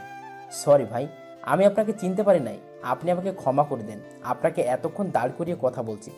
চাচা, আপনি আমার বাবার বয়সী, আমাকে আপনি তুই করে বলবেন। আর আপনি তো কোনো দোষ করেন নাই, তাহলে ক্ষমা কেন চাইছেন? তুমি অনেক ভালো একটা ছেলে, তোমার মতো ছেলে হয় না। তোমার নাম অনেকবার শুনেছি, কিন্তু কখনো দেখি নাই। আজকে তোমাকে সরাসরি দেখবো, তা কখনো ভাবিনি। আচ্ছা, এসব কথা বাদ দেন। এখন বলেন, আমি কি পায়েলের সাথে কথা বলতে পারবো? তার সাথে কিছু কথা বলতে চাই। ভাই, চাচা কিছু করতে পারবে না। আমি ম্যামের সাথে কথা বলার সুযোগ করে দিচ্ছি, আপনি গিয়ে গাড়িতে বসুন। এ কথা বলে ড্রাইভার ভিতরে চলে গেল। আমি আমার গাড়িতে গিয়ে বসলাম। প্রায় আধা ঘন্টা পর দেখি ড্রাইভার বোরখা পরা একটা মেয়েকে নিয়ে আমার গাড়ির সামনে আসলো। আমি গাড়ির দরজা খুলে দিলাম। মেয়েটা ভিতরে ঢুকে আমাকে জড়িয়ে ধরে কান্না করে দিল। মেয়েটা আর কেউ নয়, পায়েল। আমি পায়েলকে শক্ত করে জড়িয়ে ধরলাম। পায়েল আমাকে জড়িয়ে ধরে বলল, রাসেল, আমি অন্য ছেলেকে বিয়ে করতে পারবো না। তুমি আমাকে এখান থেকে নিয়ে চলো, তা না হলে আব্বু আম্মা আমাকে জোর করে তার বন্ধু ছেলের সাথে বিয়ে দেবে। আমি তোমাকে ছাড়া অন্য কাউকে বিয়ে করতে পারবো না। এই পাগলি, তোমাকে আমি অন্য ছেলের সাথে বিয়ে হতে কখনো দিব না। তুমি জানো, তুমি বাসা থেকে আসার পর পুরো বাসা ফাঁকা ফাঁকা লাগে। রাইসা সারাক্ষণ তোমার জন্য কান্না করে। আমি রাইসাকে কথা দিয়েছি, তোমাকে নিয়ে আমি ঢাকায় ফিরে যাব। তাহলে আমাকে এখান থেকে নিয়ে চলো। আব্বু আমাকে জোর করে বিয়ে দেবে। আমি তোমাকে এবং রাইসাকে ছাড়া থাকতে পারবো না। তুমি কোনো চিন্তা করো না, আমি তোমার আব্বু আম্মুর সাথে কথা বলবো, দেখি ওনারা কি বলে। যদি রাজি হয় তাহলে তো ভালোই, আর রাজি না হলে তোমাকে আমি উঠিয়ে নিয়ে যাব। তাহলে এখন আব্বুর সাথে কথা বলো। আব্বু বলছে খুব শীঘ্রই বিয়ের দিন তারিখ ঠিক করবে। ঠিক আছে, এখন কি তোমার আব্বু বাসায় আছে? হুম, আব্বু এখন বাসায় আছে। তুমি আমাকে নিয়ে আব্বুর সামনে যাবে। না, তুমি আগে ভিতরে চলে যাও, আমি কিছুক্ষণ পরে আসতেছি। আমার জরুরি একটা কাজ আছে। পায়েল ঠিক আছে বলে আমার কপালে একটা চুমু দিয়ে বাসার ভিতরে চলে গেল। আসলে আমার মোবাইলে রাফি অনেকক্ষণ থেকে ফোন দিয়ে যাচ্ছে, তার সাথে কথা বলার জন্য পায়েলকে ভিতরে পাঠিয়ে দিলাম। আমি এবার রাফিকে ফোন দিলাম। ফোন ঢোকার সাথে সাথে রাফি রিসিভ করলো। তখন আমি বললাম, কিরে, এত ফোন দিচ্ছিস কেন? আমি পায়েলের সাথে কথা বলছিলাম, তাই তোর ফোন কেটে দিছি বারবার। ও, আসলে তোকে যে কারণে এত ফোন দিচ্ছি তা হলো কিছুক্ষণ আগে খবর পেয়েছি মন্ত্রীর বিপক্ষে প্রার্থী থেকে মারার জন্য আমজাদ খানের সাথে হাত মিলিয়েছি। তারা জেনে গেছে তুই এখন দিনাজপুরে আসছিস, তাই আমজাদ খানের লোক তোকে মারার জন্য দিনাজপুরে রওনা দিছে। আমাকে মারার জন্য আমজাদ খানের লোক দিনাজপুরে আসছে। সমস্যা নেই, আসুক, দেখি আমজাদ খানের লোক আমার কি করতে পারে। তুই চিন্তা করিস না, নাজিম দিনাজপুরে আছে, আমি তার সাথে কথা বলছি তোকে সেভ করার জন্য। তার লোক নিয়ে তোর কাছে যাচ্ছে। এখন বল তুই কোথায় আছিস? আমি এখন পাইলদের বাসার সামনে আছি। ওর আব্বু আম্মুর সাথে কিছু কথা বলবো। তুই নাজিমকে বলিস দিনাজপুর হাই স্কুলের সামনে থাকতে। আমি 1 ঘন্টা পর আসতেছি। রাফি ঠিক আছে বলে ফোন কেটে দিল। আমি গাড়ি থেকে বের হয়ে পাইলদের বাসার দরজার সামনে দাঁড়িয়ে কলিং বেল চাপ দিলাম। কিছুক্ষণ পর একটা কাজের বুয়া এসে দরজা খুলে দিল। আমাকে দেখে কাজের বুয়া বলল, আপনি কে? আমি পাইলের বন্ধু, ঢাকা থেকে এসেছি। পাইলের আব্বু আম্মুর সাথে আমার কিছু কথা আছে। ঠিক আছে, আপনি ভিতরে আসুন, আমি স্যার আর ম্যাডামকে ডেকে দিচ্ছি। এই বলে কাজের বুয়া ভিতরে চলে গেল। আমি ভিতরে ঢুকে সোফায় গিয়ে বসলাম। কিছুক্ষণ পর পায়েলের আব্বু আম্মু আমার সামনে আসলো। তখন পায়েলের আব্বু বলল, তুমি কে? তোমাকে তো চিনতে পারলাম না। আসলে আপনাদের সাথে আমার কিছু কথা আছে, যদি আপনাদের একটু সময় হতো। সমস্যা নেই, তুমি বলো কি কথা বলবে। আসলে আমি আর পায়েল দুজন দুজনকে ভালোবাসি। আমি চাই পায়েলকে বিয়ে করতে। পায়েল বলেছে তাকে এখান থেকে নিয়ে যেতে, কিন্তু আমি তা কখনো করব না। আমি চাই আপনারা নিজ হাতে পায়েলকে আমার হাতে তুলে দিবেন। তুমি কি জানো আমি পায়েলের বিয়ে ঠিক করে ফেলেছি? ছেলের বাবা আমার বন্ধু, তাদের নিজস্ব ব্যবসা আছে। পায়েলকে আপনারা জোর করে বিয়ে দিতে পারবেন, কিন্তু কখনো আমাকে ছাড়া সুখী হবে না। তোমার কি যোগ্যতা আছে যে আমার মেয়েকে বিয়ে করবে? টাকা পয়সা, বাড়ি গাড়ি, ব্যাংক ব্যালেন্স এসব কিছু আছে তোমার? আমার যা কিছু আছে সেটার 5 ভাগের 1 ভাগ আপনার নেই। আর আপনি এখনো আমার আসল পরিচয় পান নাই, আমি কে। তা বলো তুমি কে? আর তোমাকে দেখে তো মনে হয় না তুমি আমার থেকে বড় লোক। আমি বড়লোক ভাব নিয়ে চলি না, আমি সাধারণ মানুষের মতো চলাফেরা করি। আর বাংলাদেশের রাসেল নামে কোনো মাফিয়ার নাম শুনেছেন? শুনেছি। তবে সে খারাপ মানুষের ক্ষতি করে, তাদের মেরে রাস্তায় ফেলে রাখে। সরকার তার কিছুই করতে পারে না। ঠিকই শুনেছেন। আর সেই মাফিয়া রাসেল আমি। আপনার মেয়ে এতদিন আমার ওখানে ছিল, আর আপনি আমাকে আগে থেকে চিনেন। হয়তো অনেক বছর পর দেখছেন, তাই চিনতে পারেন নাই। তোমাকে আমি চিনি মানে? আর তুমি একজন মাফিয়া হয়ে আমার বাসায় এভাবে আসলে কেন? তোমার সাথের লোকজন কোথায়? আমি সাথে করে কাউকে নিয়ে আসি নাই। আমি যে শহরে যাই সেই শহরে আমার লোক আছে। আর আপনি একটু মনে করে দেখেন তো, কয়েক বছর আগে একদিন রাস্তায় একটা ছেলে আপনার ড্রাইভারকে থাপ্পড় মারতে গিয়ে আপনার গায়ে থাপ্পড়টা পড়লো। থাপ্পড়টা কেন মারতে গেছি সেটা হয়তো আপনি ভালো করেই জানেন। আমার মনে পড়েছে। রাতে বৃষ্টি হওয়ার কারণে পরের দিন রাস্তায় পানি জমেছিল। আমার ড্রাইভার জোরে গাড়ি চালিয়ে যাওয়ার সময় তোমার গায়ে পানি পড়ে। তুমি একটা ইটের টুকরো নিয়ে আমার গাড়িতে মারো। তখন আমার ড্রাইভার গাড়ি দাঁড় করিয়ে তোমাকে গিয়ে একটা থাপ্পড় মারে। এর ভিতরে আমি তোমাদের সামনে চলে আসলাম। তখন তুমি ড্রাইভারকে থাপ্পড় মারতে গিয়ে আমার গালে মেরে দাও। ঠিকই ধরেছেন, কিন্তু ওখানে আপনাদের দোষ ছিল, আমার কোনো দোষ ছিল না। আপনার ড্রাইভারের উচিত ছিল গাড়ি আস্তে আস্তে চালিয়ে যাওয়া। এখন তারপরেও ওই ঘটনার জন্য আপনার কাছে আমি ক্ষমা চাচ্ছি। আপনি আমাকে মাফ করে দিবেন। তোমার তো কোনো দোষ নেই, তাহলে ক্ষমা চাচ্ছ কেন? আর আমি রাজি আছি পায়েলের সাথে তোমার বিয়ে দেওয়ার জন্য। তোমার মতো ছেলের সাথে আমার মেয়েকে বিয়ে দেবো না, এটা কি করে হয়? তুমি তোমার আব্বু আম্মুকে বাসায় পাঠিয়ে দিও। একটা কথা বলি, রাগ করবেন না। আমার আব্বু আম্মু কেউ নেই, তারা আমার কাছে মৃত। আজ তাদের জন্য আমি একজন মাফিয়া নামে পরিচিত। কেন? তোমার আব্বু আম্মু কি করেছে যে কারণে তোমার কাছে তারা মৃত? হঠাৎ আমার মোবাইলটা বেজে ওঠে, তখন আমি একটু সাইডে গিয়ে ফোনটা রিসিভ করি। তখন ওই পাশ থেকে বলল, ভাই, আমি নাজিম। রাফি আমাকে আপনার নাম্বার দিয়েছে। আমি লোক নিয়ে হাই স্কুলের সামনে আছি। আপনি কোথায় আছেন? আমি এক জায়গায় আছি, আধা ঘন্টা পর আসতেছি, তোমরা ওখানে অপেক্ষা করো। নাজিম ঠিক আছে বলে ফোন কেটে দিল। আমি পায়েলের আব্বু আম্মুর সামনে গিয়ে বললাম, আপনাদের পরে সবকিছু খুলে বলবো। আমি চাই পায়েলকে আজকে সন্ধ্যায় কাজী ডেকে বিয়ে করব। তারপর তাকে নিয়ে ঢাকায় চলে যাব। আমার একটা কাজ বাকি আছে, ওটা শেষ করে বড় করে একটা অনুষ্ঠান করব, যদি আপনাদের মত থাকে। তুমি যেভাবে বলবে সেভাবে হবে। আমি সবকিছু রেডি করছি, আর আমার বন্ধুকে মানা করে দিচ্ছি। অনেক ধন্যবাদ আপনাকে। তাহলে আমি এখন আসি, সন্ধ্যায় আপনার বাসায় আসব। আপনি সবকিছু রেডি করে রাখবেন। এখন কিছু খাবো না, সন্ধ্যায় বিয়ে করার পর খাবো। আমার সাথে আরো কিছু লোক আসবে। এই বলে তাদের থেকে বিদায় নিয়ে বাসা থেকে বেরিয়ে আসলাম। আমি এতক্ষণ পায়েলের আব্বু আম্মুর সাথে কথা বলছি, আর পায়েল এক কোণে দাঁড়িয়ে সব শুনেছে। পায়েল তার আব্বু আম্মুর কথা শুনে খুশিতে রুমে চলে গেল। আমি তাদের বাসা থেকে বেরিয়ে গাড়ি নিয়ে সোজা স্কুলের সামনে চলে আসলাম। স্কুলের সামনে এসে দেখি নাজিম 5 গাড়ি লোক নিয়ে অপেক্ষা করছে। আমি তাদের সামনে গাড়ি দাঁড় করালাম। গাড়ি থেকে নামার পর নাজিম আমার সামনে এসে বলল, আসসালামু আলাইকুম ভাই, কেমন আছেন? আজকে আপনাকে সামনাসামনি দেখবো সেটা কখনোই স্বপ্নে ভাবিনি। ও আচ্ছা, এখন বলো, আমজাদ খানের লোক দিনাজপুরে আসছে? আমরা তো কাউকে দেখি নাই। রাফি ভাই আমাদের বলার পর আমি লোক নিয়ে চলে আসি। হঠাৎ আমার মোবাইলটা বেজে উঠলো, তাকিয়ে দেখি পায়েল ফোন দিছে। আমি রিসিভ করার পর পায়েল ওপাশ থেকে যেটা বলল সেটা শোনার জন্য মোটেও প্রস্তুত ছিলাম না। পায়েলের কথা শুনে আমার মাথা পুরো গরম হয়ে গেল। পায়েল আমাকে ফোন করে বলল, রাসেল, তুমি আমাদের বাড়ি থেকে বের হয়ে যাওয়ার পর আব্বুর মোবাইলে একটা কল আসে। আমজাদ খান নামে এক লোক ফোন দিয়েছে। উনি বলেছে তোমাকে যদি তাদের হাতে তুলে না দিই তাহলে আব্বুকে মেরে ফেল। আব্বু আম্মু এখন টেনশন করতেছে। আমি পায়েলের কথা শুনে মাথায় রক্ত উঠে গেছে। তখন আমি পায়েলকে বললাম, তোমার আব্বু আম্মুকে কোনো টেনশন করতে বলবে না। ওই আমজাদ খান আমার কিছুই করতে পারবে না, তোমার আব্বুর কিছুই করতে পারবে না। আমি এখনই আসছি তোমাদের বাসায়। প্লিজ তুমি এসো না। আমজাদ খানের লোক আমাদের বাসার চারপাশে ঘোরাঘুরি করছে। তোমাকে দেখলে হয়তো মেরে ফেলবে। আমাকে নিয়ে চিন্তা করতে হবে না, ওরা আমাকে এখনো চিনে নাই, আমার কিছুই করতে পারবে না। বলে ফোনটা কেটে নাজিম এবং তার লোক নিয়ে পায়েলদের বাসায় যেতে লাগলাম। কিছুক্ষণ পর পায়েলদের বাসার সামনে চলে আসলাম। নাজিমকে আগে গাড়ি থেকে নামতে বললাম, তাকে বলছি চারপাশে তাকিয়ে দেখতে, কাউকে দেখা যায়নি। নাজিম এবং তার লোক গাড়ি থেকে নেমে বাসার চারপাশে তাকিয়ে দেখতে লাগলো, কিন্তু কাউকে দেখতে পাইনি। তারপর আমি গাড়ি থেকে নেমে বাসার ভিতরে ঢুকে দরজার সামনে দাঁড়িয়ে কলিং বেল চাপ দিলাম। কিছুক্ষণ পর পায়েল এসে দরজা খুলে দিল। আমি আর নাজিম ভিতরে ঢুকলাম, আর বাকিদের বাহিরে পাহারা দিতে বললাম। ভিতরে ঢোকার পর পায়েলের আব্বু আম্মু আমার সামনে আসলো। তখন আমি বললাম, পায়েল আমাকে ফোন করে সব বলেছে, এখন বলুন আমজাদ খান আপনাকে আর কি কি বলেছে। এখন আমজাদ খান বলেছে তোমাকে তাদের হাতে তুলে দিতে, পায়েলকে তোমার সাথে বিয়ে দিতে মানা করেছে। আমি যদি এসব তোমাকে বলি তাহলে আমার পরিবারের সবাইকে মেরে ফেলবে।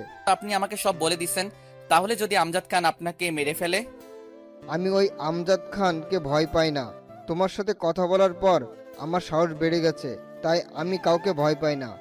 এই সাহস সবসময় মনের ভিতরে রাখবেন, তাহলে কোনো সন্ত্রাসী আপনার কিছুই করতে পারবে না। হঠাৎ বাইরে গোলাগুলি শব্দ শুরু হলো। আমি পকেট থেকে গানটা বের করে নাজিমকে সাথে নিয়ে বাসা থেকে বের হলাম। বাহিরে এসে দেখি 15-20 জনের মতো লোক আমার লোকদের গুলি করছে। তখন আমিও তাদের গুলি করতে লাগলাম। নাজিমও গুলি করতে লাগলো। গুলি করতে করতে প্রায় ওদের সবগুলো লোক মারা গেছে। কিন্তু হঠাৎ একটা গুলি এসে আমার হাতে লাগে। আমি নিচে বসে গেলাম। নাজিম আমাকে ধরে বাসার ভিতরে নিয়ে গেল। পায়েল আমাকে দেখে দৌড় দিয়ে এসে জড়িয়ে ধরে কান্না করে দিল। তখন আমি বললাম, এই পায়েল, তুমি কান্না করছো কেন? আমার কিছুই হয়নি, শুধু হাতে একটা গুলি লেগেছে, এমনি ঠিক হয়ে যাবে। তুমি বললে ঠিক হয়ে যাবে? তুমি তো ডাক্তার, এখন তোমার হাত থেকে গুলি বের করতে হবে। তোমাকে এক্ষুনি হসপিটালে নিয়ে যেতে হবে। না মা, রাসেলকে নিয়ে বাসা থেকে বের হওয়া যাবে না। আমজাদ খানের লোক আবারও ওর উপর আক্রমণ করতে পারে। আপনি ঠিকই বলেছেন, ভাইকে রুমে নিয়ে যান, আমি দেখি একজন ডাক্তার নিয়ে আসতে পারি কিনা। আপনাকে কোথাও যেতে হবে না, আমি ওর গুলি বের করব। আপনি শুধু ওকে ধরে আমার রুমে নিয়ে আসুন, আমি ওর গুলি বের করার ব্যবস্থা করছি। নাজিম আর পায়েলের আব্বু আমাকে ধরে পায়েলের রুমে নিয়ে এসে বিছানায় শুয়ে দিল। গুলিটা অনেকটা ভিতরে ঢুকে গেছে। কিছুক্ষণ পর পায়েল রুমে এসে আমার পাশে বসলো। আমি তাকিয়ে দেখি পায়েলের হাতে একটা ছুরি। তখন পায়েল বলল, প্লিজ রাসেল, তোমাকে একটু ব্যথা সহ্য করতে হবে, এছাড়া আমি আর কোনো উপায় খুঁজে পাচ্ছিলাম না। আমি ব্যথার কারণে কথা বলতে পারছি না। মাথা নাড়িয়ে বললাম, গুলি বের করতে। তখন পায়েল নাজিমকে বলল, আপনি একটু রাসেলকে শক্ত করে চেপে ধরেন, আমি জানি ও অনেক ব্যথা পাবে। নাজিম আর কোনো কথা না বলে আমার এক হাত শক্ত করে চেপে ধরলো, আরেক হাত পায়েলের আব্বু চেপে ধরলো। পায়েল ছুরিটায় আগুন দিয়ে অনেক গরম করলো। তারপর ছুরিটার মাথা দিয়ে গুলি বের করতে লাগলো। পায়েল ছুরিটা হাতে লাগানোর সাথে সাথে আমি অনেক জোরে চিৎকার করতে লাগলাম। হঠাৎ আমি ব্যথায় জ্ঞান হারিয়ে ফেললাম। তারপর আর কি হলো আমি বলতে পারবো না। হঠাৎ কারো কান্নার আওয়াজে ঘুম ভেঙে গেল। আমি চোখ খুলে তাকিয়ে দেখি রাইসা আমার এক হাত জড়িয়ে ধরে কান্না করতে আসে। তখন আমি রাইসাকে বললাম, আমার মামুনি কান্না করছো কেন?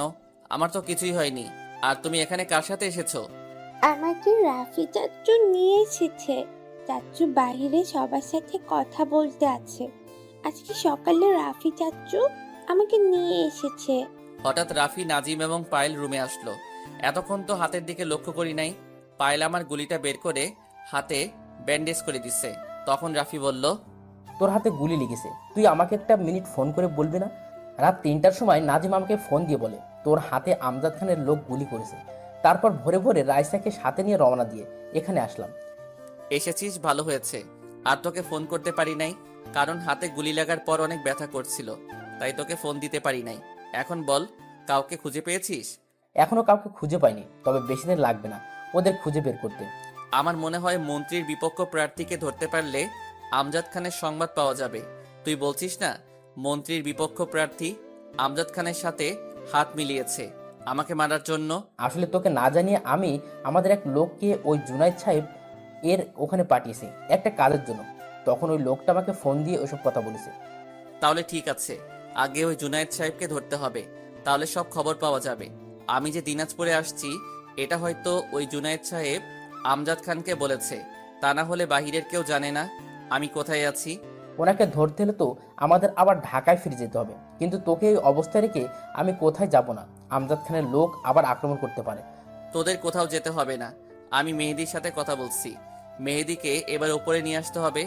এবার আমাদের খেলা শুরু হবে। ওই আমজাদ খান এবং তার লোক কাউকে বাঁচিয়ে রাখবো না। এবারে বাংলাদেশ থেকে সব অবৈধ ব্যবসায় আগুন লাগিয়ে দিব।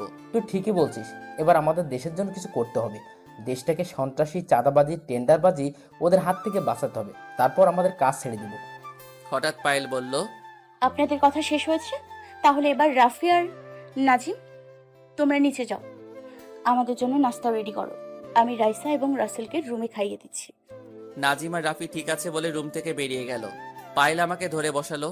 তখন পায়েল বলল, তুমি বসো, আমি তোমার জন্য পানি নিয়ে আসছি। আর রাইসা, মামুনি, তুমি আমার সাথে আসো, ফ্রেশ হয়ে বাবার সাথে খাবার খাবে। রাইসা আর পায়েল ওয়াশরুমে ঢুকে ফ্রেশ হয়ে আসলো, আর সাথে পানি নিয়ে এসে আমার মুখটা ধুয়ে দিল। পায়েল রুম থেকে বেরিয়ে আমাদের জন্য নাস্তা নিয়ে আসলো। পায়েল নিজ হাতে আমাকে এবং রাইসাকে খাইয়ে দিচ্ছে। নাস্তা খাওয়া শেষ হবার পর পায়েল আমাকে ওষুধ খাইয়ে দিল। তখন আমি পায়েলকে বললাম, পায়েল, তোমার অনেক কষ্ট হচ্ছে তাই না? এটা তুমি কি বলছো? আমি আমার স্বামীর সেবা করছি, এখানে কষ্ট পাওয়ার কি আছে? এখনো তো আমাদের বিয়ে হয়নি। হয়নি তো কি হয়েছে? তুমি আগে সুস্থ হয়ে ওঠো, তারপর আমাদের বিয়ে হবে। যদি আমি আমজাদ খানকে মারতে গিয়ে মরে যাই তখন তুমি কি করবে? তখন আমিও তোমার কাছে চলে যাব। তুমি যদি আমার কাছে চলে আসো তাহলে আমার মেয়েকে কে দেখে রাখবে? তখন তো তুমি ছাড়া ওর আপন কেউ থাকবে না। আমার কথা শুনে রাইসা বলে উঠল, যদি তোমার কিছু হয় তাহলে আমি আর আম্মু তোমার কাছে চলে যাব। আমি আর কোনো কথা না বলে রাইসা এবং পায়েলকে জড়িয়ে ধরলাম। পায়েল আর রাইসা আমাকে শক্ত করে জড়িয়ে ধরলো। হঠাৎ আমার মোবাইলে একটা কল আসলো। কলটা রিসিভ করার পর ওই পাশ থেকে যে কথা বলল তার কথা শুনে আমার মাথা গরম হয়ে গেল। ওপাশ থেকে যে ফোন করেছে সে আর কেউ নয়, বর্তমান মন্ত্রী। মন্ত্রী বলল, রাসেল মাফিয়া, তোর সাহস কি করে হলো আমার অবৈধ ব্যবসায় আগুন লাগানোর? তুই আমাকে এখনো চিনতে পারিস নাই, তোকে আমি মেরেই ফেলবো। তুই কি মনে করেছিস আমি তোর কথা বিশ্বাস করব? আরে তোকে আমি হাড়ে হাড়ে চিনি, তাই তো তোর পিছনে লোক লাগিয়ে রেখেছি। তুই আমাকে ভুলিয়ে ভালিয়ে ভালো সেজেছিস, সেটা আমি বুঝতে পেরেছি। তুই হয়তো আরেকটা কথা জানিস নাই, ওই আমজাদ খান আমার সাথে হাত মিলিয়েছে। তোর কারণে আমরা কোনো কাজ করতে পারছি না, তাই তো জুনায়েদ ও আমাদের সাথে হাত মিলিয়েছে। এবার তোকে শেষ করে দেশটা আমাদের মতো চালাবো। আমি বেঁচে থাকতে তোরা সেটা কখনোই পারবি না। এতদিন তোকে কিছু করি নাই, একমাত্র তোর স্ত্রীর কারণে। কিন্তু এবার তোকেও ওই আমজাদ খানের সাথে গুলি করে মারবো। সেটা তুই চেষ্টা করে দেখতে পারিস। এবার তো তুই বেঁচে গেলি, কিন্তু পরের বার তোকে কেউ বাঁচাতে পারবে না। তুই মরার জন্য প্রস্তুত থাকিস। সেটা সময় হলে দেখতে পাবি কে কাকে মারে। এবার আর তোর উপর দয়া করব না। তোদের মতো মানুষদের না মেরে এই মাফিয়া কখনো শান্ত হবে না। বলে ফোনটা কেটে দিলাম। তখন পায়েল আমাকে বলল, আর ফোন ছিল, আর তুমি ওর সাথে এভাবে কথা বলছিলে কেন? আমার অনেক ভয় হচ্ছে যদি ওরা তোমাকে মেরে ফেলে। ওদের না মেরে আমি মাফিয়া কখনো মরবো না। আর মরলেও আফসোস থাকবে না, কারণ দেশের মানুষের জন্য নিজের জীবন দিতে প্রস্তুত আছি। তুমি একা তাদের সাথে পেরে উঠবে? মন্ত্রীর হাত তো অনেক বড়, ওনার হাত দেশের বাইরের মানুষদের সাথে আছে। আমার হাতও অনেক বড়, সেটা তুমি সময় হলে দেখতে পাবে। আমাকে দেখতে সাধারণ মানুষের মতো লাগে, কিন্তু আমি যে কত বড় হারামি এটা ওই মন্ত্রী এবং আমজাদ খান জানে না। তোমার কিছু হয়ে গেলে আমি রাইসা কাকে নিয়ে বাঁচবো? আমি তোমাকে হারাতে পারবো না। পায়েল, তুমি ভেঙে পড়ো না, তাহলে আমি কাজটা করতে পারবো না। শুধু আমার জন্য আল্লাহর কাছে দোয়া করো, আমি যেন এইসব জালিমদের ধ্বংস করতে পারি। তাহলে দেশের মানুষ সুন্দরভাবে জীবন যাপন করতে পারবে। আমি তোমার জন্য সব সময় দোয়া করি, তুমি যেন দেশের মানুষকে এইসব জালিমদের হাত থেকে রক্ষা করতে পারো। এ বলে আমি জড়িয়ে ধরলাম ওকে। আমি আপনাদের একটা কথা বলতে ভুলে গেছি। আসলে আমি জানতাম মন্ত্রী এত সহজে ভালো হবার কথা নয়। হঠাৎ ভালো হবার নিশ্চয়ই কোনো কারণ আছে, তাই ওনার পিছনে লোক লাগিয়ে রেখেছি। পরে আমি সব জানতে পারলাম। মানুষের সাথে উপরে ভালোভাবে কথা বলবে আর ভিতরে অবৈধ ব্যবসা করে যাচ্ছে। তাই আমার লোকগুলোকে বলছি সুযোগ পেলে মন্ত্রীর গোডাউনে আগুন লাগিয়ে দিতে। ওরা তাই করলো। কিন্তু মন্ত্রীর আরো অনেকগুলো অবৈধ ব্যবসা আছে, সেগুলো কোথায় সেটাও আমি জানি। রাতে পায়েল নিজ হাতে খাবার খাইয়ে দিয়ে, ঔষধ খাইয়ে দিয়ে অন্য একটা রুমে রাইসাকে নিয়ে চলে গেল। আমি পকেট থেকে মোবাইল বের করে মেহেদিকে ফোন দিলাম। মেহেদি কল রিসিভ করে বলল, কিরে, কেমন আছিস? তোর হাতের ব্যথা কমেছে? আমি ভালো আছি, ব্যথা আগের থেকে কিছুটা কমছে। এখন বল তুই কেমন আছিস? সবগুলো ট্রেনিং দেওয়া শেষ হয়েছে? আমিও ভালো আছি, আর সবগুলোকে ভালোভাবে ট্রেনিং দিয়েছি। এখন তুই বললে উপরে উঠে আসবো, আমার কাজ শুরু করেও দিব। কালকে তুই সবাইকে নিয়ে ওপরে উঠে আসবি, আর মন্ত্রীর এবং জুনাইদের যত অবৈধ ব্যবসা আছে সবগুলো ধ্বংস করে দিবি। তাদের লোক একটাকেও বাঁচিয়ে রাখবি না, সবগুলোকে মেরে মাটির নিচে পুঁতে রাখবি। ঠিক আছে, তুই যেভাবে বললি সেইভাবে কাজ হয়ে যাবে। আর আমার অ্যাকাউন্টে কিছু টাকা পাঠিয়ে দিস তো। সমস্যা নেই, আমি রাফিকে বলে দিব, সে তোর অ্যাকাউন্টে টাকা পাঠিয়ে দিবে। আর কখন কি হয় আমাকে জানাবি। মেহেদি ঠিক আছে বলে ফোন কেটে দিল। এবার আপনাদের একটা গোপন কথা খুলে বলি। মন্ত্রীর স্ত্রী মানে আন্টি আমাকে একদিন তার রুমে নিয়ে দরজা বন্ধ করে বলল, রাসেল, আমার একটা কাজ করে দিতে পারবি? হয়তো যে কাজের কথা বলবো তুমি সেটা কখনোই কল্পনা করতে পারবে না, কিন্তু তুমি আমার কাজটা করে দিবে। আমি জানি তুমি এই কাজটা করতে পারবে। কি কাজ আন্টি? যদি সম্ভব হয় তাহলে আমি অবশ্যই তোমার কাজটা করে দিব, তবে এমন কোনো কাজের কথা বলবে না যেটা আমি করতে পারবো না। আমার কাজটা হচ্ছে আমার স্বামী মানে তোমার আঙ্কেলকে মেরে ফেলতে হবে। আন্টি, এটা আপনি কি বলছেন? আঙ্কেলকে কেন মারবো? আর ওনাকে মারলে তো আপনি বিধবা হয়ে যাবেন। বিধবা হলে আমার কোনো সমস্যা নেই, ওই খুনিকে তোমার মারতে হবে। তুমি তুমি জানো ওই মন্ত্রী আমার বাবা মাকে মেরে আমাকে জোর করে বিয়ে করেছে। আমি অনেক চেষ্টা করছি ওকে মারার জন্য, কিন্তু মারতে পারি নাই। তুমি ওকে মেরে ফেলো। ওর মতো খুনের সাথে আমি সংসার করতে চাই না। ও শুধু আমার বাবা মাকে মারে নাই, ও আমার ভালোবাসার মানুষটাকেও মেরে ফেলেছে। আন্টি কথাগুলো বলতে বলতে ওনার চোখ দিয়ে পানি পড়ে, পুরো শাড়ি ভিজে গেছে। আন্টির কথা শুনে যেন আমার পায়ের নিচের মাটি সরে গেল। তখন আমি আন্টিকে বললাম, আচ্ছা আন্টি, মন্ত্রী কেন আপনার বাবা মাকে মেরেছে এবং আপনার ভালোবাসার মানুষকে মেরেছে? আমার কথা শুনে আন্টি বলতে লাগলো, এ মন্ত্রী আমার বাবার সম্পত্তির জন্য আব্বু আম্মুকে মেরে ফেলেছে। তখন এই মন্ত্রীর কিছুই ছিল না। এই মন্ত্রী আব্বুর অফিসে একজন ম্যানেজার ছিল। আব্বু তাকে অনেক বিশ্বাস করত, কিন্তু মন্ত্রী আব্বুর সাথে বেইমানি করে গাড়ি বাড়ি অফিস ব্যাংক ব্যালেন্স সব কিছু সই করে নিয়ে যায়। আব্বু পুলিশের কাছে মামলা করতে যাওয়ার সময় আব্বু আম্মুকে বাসায় মেরে ফেলে। তারপর আমাকে উঠিয়ে নিয়ে এসে বিয়ে করে। বিয়ের পর আজ পর্যন্ত আমাকে বাসার বাইরে যেতে দেয়নি। প্রায় 15 বছরের মতো আমি বাসার বাইরে যেতে পারি নাই। এর কারণে তুমি এই বাসায় আসলে ওর সামনে সুন্দরভাবে কথা বলি, কিন্তু মনের ভিতরে ওর জন্য ঘৃণা আর খুনের প্রতিশোধের আগুন জ্বলছে। এবার বলুন, আপনার ভালোবাসার মানুষটির সাথে কতদিনের রিলেশন ছিল? আর আপনার আব্বু আম্মুকে মারার আগে আপনি কি করতেন? তখন আমি পড়ালেখা করতাম, মাস্টার্স কমপ্লিট করছি। মাস্টার্স কমপ্লিট করার পর আব্বু আম্মুকে মেরে ফেলে এবং আমাকে জোর করে বিয়ে করে। আর আমার আর রাতুলের রিলেশন কলেজ লাইফ থেকে। মন্ত্রী আমাকে বিয়ে করার পর কেমন করে যেন রাতুলের কথা জানতে পারে। পরে আমাকে রাতুলকে মেরে ফেলার হুমকি দেয় যদি আমি বাহিরের কারো কাছে কিছু বলি। কিন্তু কয়টা মাস যাওয়ার পর রাতুলের কোনো খোঁজ খবর পাইনি। সে কি বেঁচে আছে নাকি মন্ত্রী ওকে মেরে ফেলেছে সেটা বলতে পারবো না। আমার মনে হয় মন্ত্রী তাকে মেরে ফেলেছে। ঠিক আছে আন্টি, আমি আপনাকে কথা দিচ্ছি, এই মন্ত্রীকে আমি কখনো বাঁচিয়ে রাখবো না। এখন ওনাকে মারা সহজ হবে না, আমার কিছু প্রমাণ জোগাড় করতে হবে, তা না হলে ওনাকে মারা যাবে না। এই ছিল আন্টির সাথে আমার কথা। এরপর ওই মন্ত্রীকে আমি দু চোখে দেখতে পারতাম না, আর মন্ত্রী যে সময় আমাকে ডাকতো তখনই চলে যেতাম, কারণ আমার প্রমাণ বের করতে হবে। আর এই পর্যন্ত মন্ত্রীর থেকে প্রায় 20 কোটি টাকার মতো নিছি। সবগুলো টাকা গরিবদের হক ছিল, তাই ওই টাকা দিয়ে আমি গরিবদের জন্য এত কিছু করে যাচ্ছি। আমি প্রায় অনেক প্রমাণ জোগাড় করেছি। এসব প্রমাণ জোগাড় করতে আন্টিও আমাকে সাহায্য করেছে। তো কি প্রমাণ জোগাড় করছি সেটা সময় হলে জানতে পারবেন। দেখতে দেখতে 10টা দিন চলে গেল। এখন মোটামুটি সুস্থ আছি, হাতটা নাড়াচাড়া করতে পারছি, কিন্তু গাটা এখনো শুকায় নাই। আজকে পায়েল, আমি আর রাইসা মার্কেট করতে এসেছি। এখানে আসার সময় কোনো জামা কাপড় নিয়ে আসি নাই। রাফি 2 সেট জামা কিনে এনে দিছে, কিন্তু সেটা আমার পছন্দ হয়নি। কোনো রকম 10টা দিন পরেছি। আমার সাথে প্রায় 10টা গাড়ি লোক এসেছে, তারা সবাই মার্কেটের সামনে পাহারা দিচ্ছে। পায়েলের জন্য কিছু জামা কাপড় নিলাম, রাইসার জন্য নিলাম। হঠাৎ একটা নেকলেসের ওপর চোখ যায়। আমার নেকলেসটা অনেক পছন্দ হয়েছে, তাই পায়েল এবং রাইসার চোখ ফাঁকি দিয়ে নেকলেসটা কিনে নিলাম। এটা পায়েলকে ভালো বানাবে। কেনাকাটা সব শেষ, তখন মনে পড়ল শ্বশুর শাশুড়ির জন্য তো কিছুই নিলাম না। তারপর শ্বশুর শাশুড়ির জন্য কিছু মার্কেট করলাম, সবকিছু কেনাকাটা শেষ করলাম।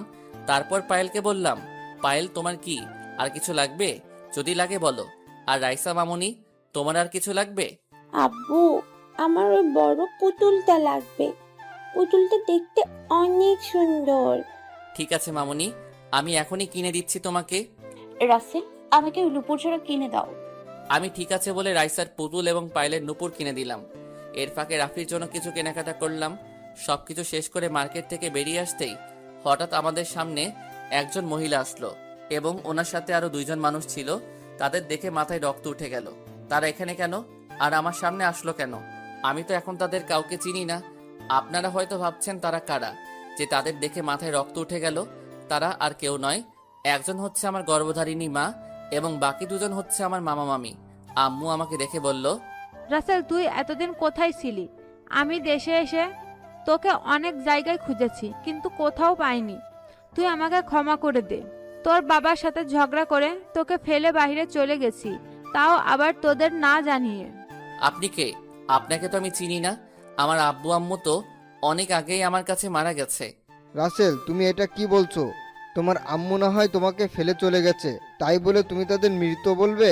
তোমার আম্মু তার ভুল বুঝতে পেরেছে, তুমি তাকে ক্ষমা করে দাও। তোমার আম্মু দেশে এসে তোমাকে অনেক জায়গায় খুঁজেছে, তোমার জন্য অনেক কান্নাকাটি করে। প্লিজ তুমি তোমার আম্মুকে ক্ষমা করে দাও। ক্ষমা? সেটা আমি কখনো করব না। তারা নিজেদের স্বার্থে আমাকে ফেলে রেখে যে যার মতো চলে গেছে, একটাবার আমার কথা চিন্তা করে নাই। আমি তাদের কাছে এতই বোঝা হয়ে গেছি। আমি কি করব? তোর আব্বুর কারণে আমি বাইরে চলে গেছি। তোর আব্বু বাহিরের মেয়েদের সাথে হোটেলে রাত কাটায়, সেটা নিয়ে তোর আব্বুর সাথে প্রতিদিন ঝগড়া করি, কিন্তু তোর আব্বু ভালো হয় না। তাই বাসা থেকে বেরিয়ে আসার আগের দিন তোর আব্বুর সাথে কথা কাটাকাটির মধ্যে দিয়ে তোর আব্বু আমাকে অনেক মারধর করে। তাই কাউকে না বলে বাসা থেকে বেরিয়ে একটা বান্ধবীর বাসায় চলে যাই। তার কিছুদিন পর কানাডায় চলে যাই। তোর কথা অনেক মনে পড়েছে। কয়েক বছর যাওয়ার পর আর থাকতে না পেরে বাংলাদেশে চলে আসি। এসে তোকে অনেক জায়গায় খুঁজেছি, কিন্তু কোথাও পাইনি। আজকে তোর মামাতো বোন রিয়ার জন্য বিয়ের মার্কেট করতে আসি। হঠাৎ দেখি তুই মার্কেট থেকে বেরিয়ে আসছিস। আম্মু এতক্ষণ কথাগুলো বলতেই চোখের পানি দিয়ে পুরো শাড়ি ভিজে ফেলছে। তখন আমি বললাম, এতই যদি আমার কথা মনে পড়তো তাহলে অবশ্যই ফিরে আসতে, কিন্তু তুমি আসলে না। এখন তুমি অনেক দেরি করে ফেলছো। আমার দুনিয়া আপন বলতে কেউ নেই। বাংলাদেশের মানুষ এখন আমার আপনজন। তাদের সাথে বাকিটা জীবন কাটিয়ে দিতে চাই। তারা সবাই আমাকে অনেক ভালোবাসে। তারা এখন আমাকে এক নামে চিনে, মাফিয়া কিং রাসেল। আজ আমি মাফিয়া হয়েছি তোমাদের কারণে। আমার জীবনটা তোমরা ধ্বংস করে দিছো। তোমরা যদি এমনটা না করতে তাহলে আমার জীবনটা সুন্দরভাবে চলতো। আমি তো বলছি আমার ভুল হয়ে গেছে, এইবারের মতো ক্ষমা করে দে। আমি কথা দিচ্ছি আর কখনো তোকে ছেড়ে কোথাও যাব না। আপনার সাথে কথা বলতে আমার ঘৃণা লাগছে। আপনি আমার সামনে থেকে গেলে আমি অনেক খুশি হব। তার মানে তুই সেই মাফিয়া কিং রাসেল? তোর নাম অনেক শুনেছি কিন্তু কখনো দেখি নাই। আজকে তোকে দেখলাম। তুই যে কাজ করছিস সেটা দেখে অনেক খুশি হয়েছি। একবার কি তোর মাকে ক্ষমা করে দেওয়া যায় না? তাদের তো ক্ষমা আমি কখনো করব না, তার সাথে তোমাদেরও ক্ষমা করব না। আব্বু আম্মু আমাকে ছেড়ে যাওয়ার পর আপনারা আমার একটা বারের জন্য খোঁজখবর নিয়েছেন? আপনারাও তাদের মতো আমার খোঁজখবর নেন নাই। দুঃখিত, আমি আপনাদের সাথে কোথাও যাব না। আপনারা এখান থেকে চলে যান। আপনারা না গেলে আমি চলে যাচ্ছি। পায়েল চলো। আমি আর কোনো কথা না বলে পায়েল আর রাইসাকে নিয়ে গাড়িতে গিয়ে বসলাম। আম্মু এবং মামা মামি এখনো ওখানে দাঁড়িয়ে আছে। আম্মু দাঁড়িয়ে এখনো কান্না করে যাচ্ছে। এতক্ষণ চোখের পানি অনেক কষ্টে আটকে রেখেছি। আম্মুকে আজ প্রায় 5 বছর পর দেখছি। আগের থেকে কেমন শুকিয়ে গেছে, মনে হয় খাওয়া দাওয়া ঠিক মতো করে না। নিজের চোখ দিয়ে জোরে জোরে পানি পড়তে লাগলো। আমার সাথে কেন এমন করছো? আমি তো কোনো অপরাধ করি নাই, তাহলে কেন আমাকে ছেড়ে চলে গেলে? তোমাদের জন্য আমার মনে এখন ভালোবাসা নেই, আছে শুধু বুক ভরা ঘৃণা। গাড়ি নিয়ে বাসায় যেতে লাগলাম। তখন পায়েল বলল, তুমি তোমার আম্মুকে ক্ষমা করে দিতে, উনি তো ওনার ভুল বুঝতে পেরেছে। কি করে ক্ষমা করি বলো? তাদের জন্য আজ আমি এই পথে এসেছি। তারা যদি সুন্দরভাবে চলতো তাহলে আমাকে এই দিন কখনো দেখতে হতো না। এখানে তো তোমার আব্বুর কারণে তোমার আম্মু চলে গেছে। দোষ তো তোমার আব্বুর, তোমার আম্মু তো কোনো দোষ করেনি। ওনাকে তো আমি সামনে ফেলে নিজ হাতে গুলি করে মারবো। ওনার জন্য আজ এত কিছু হয়েছে। আমি বলি কি, তোমার আম্মুকে ক্ষমা করে দাও। উনি তো তোমার আব্বুর জন্য বাসা থেকে বেরিয়ে গেছে। শাস্তি দিলে তোমার আব্বুকে দাও। ওনাকে তো দিবই, কিন্তু আম্মুর উপর রাগ উঠেছে। কারণ আমার কথা যখন মনে পড়ছে, তাহলে ফিরে আসে নাই কেন? এত বছর পর কেন আসলো? পায়েল আর কোনো কথা বলল না। কিছুক্ষণ পর বাসায় চলে আসলাম। পায়েল রাইসাকে কোলে নিয়ে ভিতরে চলে গেল। আমি গাড়ি পার্কিং করে বাসার ভিতরে চলে আসলাম। আমার লোক সবগুলো জিনিসপত্র নিয়ে ভেতরে আসলো। রাতে খাওয়া দাওয়া করার পর পায়েলকে বললাম তাদের ছাদে একটু আসতে। আমি ছাদে গিয়ে এক কোণে দাঁড়িয়ে আকাশের দিকে তাকিয়ে আছি। কিছুক্ষণ পর পায়েল ছাদে এসে আমাকে পিছন থেকে জড়িয়ে ধরলো। আমিও পায়েলকে জড়িয়ে ধরলাম। তখন পায়েল বলল, তাই এবার বলো, হঠাৎ ছাদে আসতে বললে কেন? তোমার জন্য একটা জিনিস কিনেছি, সেটা দেওয়ার জন্য আসতে বললাম। জিনিসটা কি যদি আমাকে দেখাতে? আগে তুমি চোখটা বন্ধ করো, তারপর তোমার জিনিসটা দিব। পায়েল ঠিক আছে বলে চোখ বন্ধ করলো। তখন আমি পকেট থেকে নেকলেসটা বের করে পায়েলের গলায় পরিয়ে দিলাম। তারপর বললাম চোখ খুলতে। আমি মোবাইল বের করে ক্যামেরা চালু করে পায়েলের সামনে ধরলাম। পায়েল চোখ খুলে তার গলায় নেকলেসটা দেখে বলল, নেকলেসটা অনেক সুন্দর। তুমি কখন কিনলে নেকলেসটা? এটা আমি লুকিয়ে কিনেছি তোমাকে দেওয়ার জন্য। তোমাকে কিন্তু নেকলেসটাই অনেক সুন্দর লাগছে। দেখতে হবে না কে কিনেছে আমার জন্য? তোমার পছন্দ আছে বলতে হবে। পায়েল আমাকে একটু জড়িয়ে ধরে থাকবে? আজ এত বছর পর আম্মুকে দেখে কেমন জানি খারাপ লাগছে। ঠিক আছে, ধরছি। এই তো, যদি খারাপ লাগে তাহলে ওই সময় ফিরিয়ে দিলে কেন? অভিমান আর ঘিন নাই, তাই আম্মুকে ফিরিয়ে দিছি। আমি কখনো এমনটা করতে চাই নাই। তুমি জানো, তারা আমাকে ছেড়ে যাওয়ার পর অনেক কষ্ট পেয়েছি। এমন কোনো রাত নাই তাদের জন্য কান্না করি নাই। চিন্তা করো না, দেখবে আস্তে আস্তে সব ঠিক হয়ে যাবে। পায়েল আর আমি কিছুক্ষণ ছাদে থেকে নিচে এসে যে যার রুমে চলে আসলাম। রুমে এসে ওয়াশরুমে ঢুকে ফ্রেশ হয়ে বিছানায় শুতেই মোবাইলটা বেজে উঠল। মোবাইলটা হাতে নিয়ে দেখি মেহেদি ফোন দিচ্ছে। আমি ফোনটা রিসিভ করার পর মেহেদি বলল, কিরে কেমন আছিস? ওই মন্ত্রী এবং আমজাদ খানের সব খবর পেয়ে গেছি, কিছু প্রমাণ জোগাড় করে ফেলেছি। তাহলে তো ভালোই। এখন আমাদের মিশনে যেতে হবে। তুই সবকিছু রেডি করে রাখ। আমি সবকিছু রেডি করে রাখছি, তুই কালকেই ঢাকায় ফিরে আয়। আমজাদ খান এখন ঢাকায় আছে। ঠিক আছে, তাহলে আমি কালকে সবাইকে নিয়ে ঢাকায় ফিরে আসছি বলে ফোনটা কেটে দিয়ে ঘুমিয়ে পড়লাম। পরের দিন সকালে হঠাৎ বুকটা কেমন ভারী ভারী লাগছে। চোখ খুলে দেখি পায়েল আমাকে জড়িয়ে ধরে শুয়ে আছে। পায়েলের চেহারার দিকে তাকিয়ে দেখি কেমন যেন মায়া আছে। আমি পায়েলের কপালে একটা চুমু দিলাম, সাথে সাথে পায়েলের ঘুম ভেঙে গেল। তখন পায়েল বলল, আমাকে চুমু দিলে হবে না, আমাকে এখন একটা কিস করতে হবে। আমি আজকে তোমার কোনো কথা শুনবো না। তার মানে তুমি ঘুমিয়ে নেই? এতক্ষণ সজাগ ছিলে? ঠিকই ধরেছো, আমি এতক্ষণ সজাগ ছিলাম। আমি দেখতে চেয়েছি তুমি আমাকে দেখে কি করো। এখন কোনো কথা না বলে আমাকে কিস করো। কি আর করার, এমনিও পায়েলের ঠোঁটের দিকে নিজেকে ধরে রাখতে পারলাম না, তাই পায়েলের ঠোঁটের সাথে ঠোঁট লাগিয়ে দিলাম। দুজন দুজনকে জড়িয়ে ধরে পাগলের মতো কিস করলাম। কিছুক্ষণ পর ছেড়ে দিলাম। আমি বললাম, পায়েল আমি আজকে ঢাকায় ফিরে যাব। আমাদের মিশন ঢাকায় হবে, কারণ আমজাদ খান এখন ঢাকায় আছে। তোমাকে ছাড়া আমি থাকতে পারবো না, যদি তোমার কিছু হয়ে যায়। আমার কিছু হয়ে গেলে আরেকটা ভালো ছেলে দেখে বিয়ে করে ফেলো। তোমার কিছু হয়ে গেলে আমিও তোমার কাছে ফিরে যাব। আমি তোমাকে ছাড়া অন্য কাউকে বিয়ে করতে পারবো না। এত ভালোবাসো আমাকে, সারা জীবন এইভাবে ভালোবেসে যাবে তো? মরার আগ পর্যন্ত আমি তোমাকে এইভাবে ভালোবেসে যাব। ঠিক আছে, যদি আল্লাহ আমাকে বাঁচিয়ে রাখে তাহলে তোমার কাছে ফিরে আসবো। তুমি শুধু আমার জন্য দোয়া করো। আমি তোমার জন্য সব সময় দোয়া করি, আল্লাহ যেন তোমাকে হেফাজতে রাখেন। ঠিক আছে, এখন তোমার রুমে যাও। আমি ফ্রেশ হয়ে নাস্তা করে বেরিয়ে পড়বো। তুমি রাইসার খেয়াল রেখো। পায়েল আমার কপালে একটা চুমু দিয়ে রুম থেকে বেরিয়ে গেল। আমি বিছানা থেকে উঠে ওয়াশরুমে ঢুকে ফ্রেশ হয়ে সবার সাথে নাস্তা করে বেরিয়ে পড়লাম। আসার সময় শ্বশুর শাশুড়িকে বলে আসলাম পায়েল আর রাইসা আমাকে জড়িয়ে ধরে অনেক কান্নাকাটি করেছে। প্রায় 5 ঘন্টা পর ঢাকায় ফিরে আসলাম। নিজের বাসায় চলে আসলাম। আসার সময় মেহেদিকে বলেছি আমার বাসায় থাকতে। নাজিম তার লোক নিয়ে আমার সাথে এসেছে। বাসায় এসে ভিতরে ঢুকে দেখি মেহেদি সোফায় বসে আছে। খালা আমাকে দেখে বলল, কেমন আছো রাসেল? তোমার হাতের এখন কি অবস্থা? আলহামদুলিল্লাহ খালা, ভালো আছি। তুমি কেমন আছো? হাতের অবস্থা আগের থেকে মোটামুটি ভালো, তবে এখনো ঘা শুকায় নাই। আমিও ভালো আছি। তোমার গুলি লাগার কথা শুনে অনেক চিন্তায় পড়ে গেলাম। যাক, আল্লাহ তোমাকে হেফাজত করেছে। তোমার রুমে গিয়ে ফ্রেশ হয়ে আসো, আমি তোমাকে খাবার দিচ্ছি। এই বলে খালা চলে গেল। ফ্রেশ হয়ে সবার সাথে খাবার খেয়ে রুমে চলে আসলাম। আসার সময় রাফি আর মেহেদিকে বললাম আমার রুমে আসতে। হঠাৎ মোবাইল ফোনটা বেজে উঠল। হাতে নিয়ে দেখি মন্ত্রী ফোন দিয়েছে। ফোন রিসিভ করার পর মন্ত্রী যে কথা বলল সেটা শোনার জন্য মোটেও প্রস্তুত ছিলাম না। মন্ত্রী বলল, মাফিয়া রাসেল, তুই এখন কোথায়? তোর মেয়ে রাইসা এবং তোর ভালোবাসার মানুষ এখন আমার কাছে। যদি তাদের বাঁচাতে চাস তাহলে তুই একা আমার এখানে আসবি। যদি কোনো চালাকি করিস তাহলে ওদের মরা মুখ দেখবি। তোর বাসার সামনে একটা গাড়ি আসবে, সোজা ওটাতে উঠে যা। তুই ওদের কিছু করবি না, আমি তোর কথা মতো এখনই আসছি। ঠিক আছে, তাহলে আমি ওদের কিছুই করব না। তুই এখনই বাসা থেকে বেরিয়ে পড়, দেরি করলে ওদের হারাতে হবে। এই বলে মন্ত্রী ফোন কেটে দিল। তখন মেহেদি আর রাফি আমার সামনে আসলো। আমাকে চিন্তিত দেখে মেহেদি বলল, কিরে, কার সাথে কথা বলছিস? আর তোকে কেমন চিন্তিত লাগছে? কি হয়েছে আমাদের খুলে বল। মন্ত্রী আমার মেয়ে এবং পায়েলকে তুলে নিয়ে গেছে। মন্ত্রী বলেছে তাদের বাঁচাতে চাইলে আমাকে একা ওদের ওখানে যেতে, দেরি হলে রাইসা এবং পায়েলকে মেরে ফেলবে। মন্ত্রীর এত বড় সাহস! ও জানে না কার সাথে পাঙ্গা নিতে আসছে। আজকে ওই মন্ত্রীকেই মেরে ফেলবো।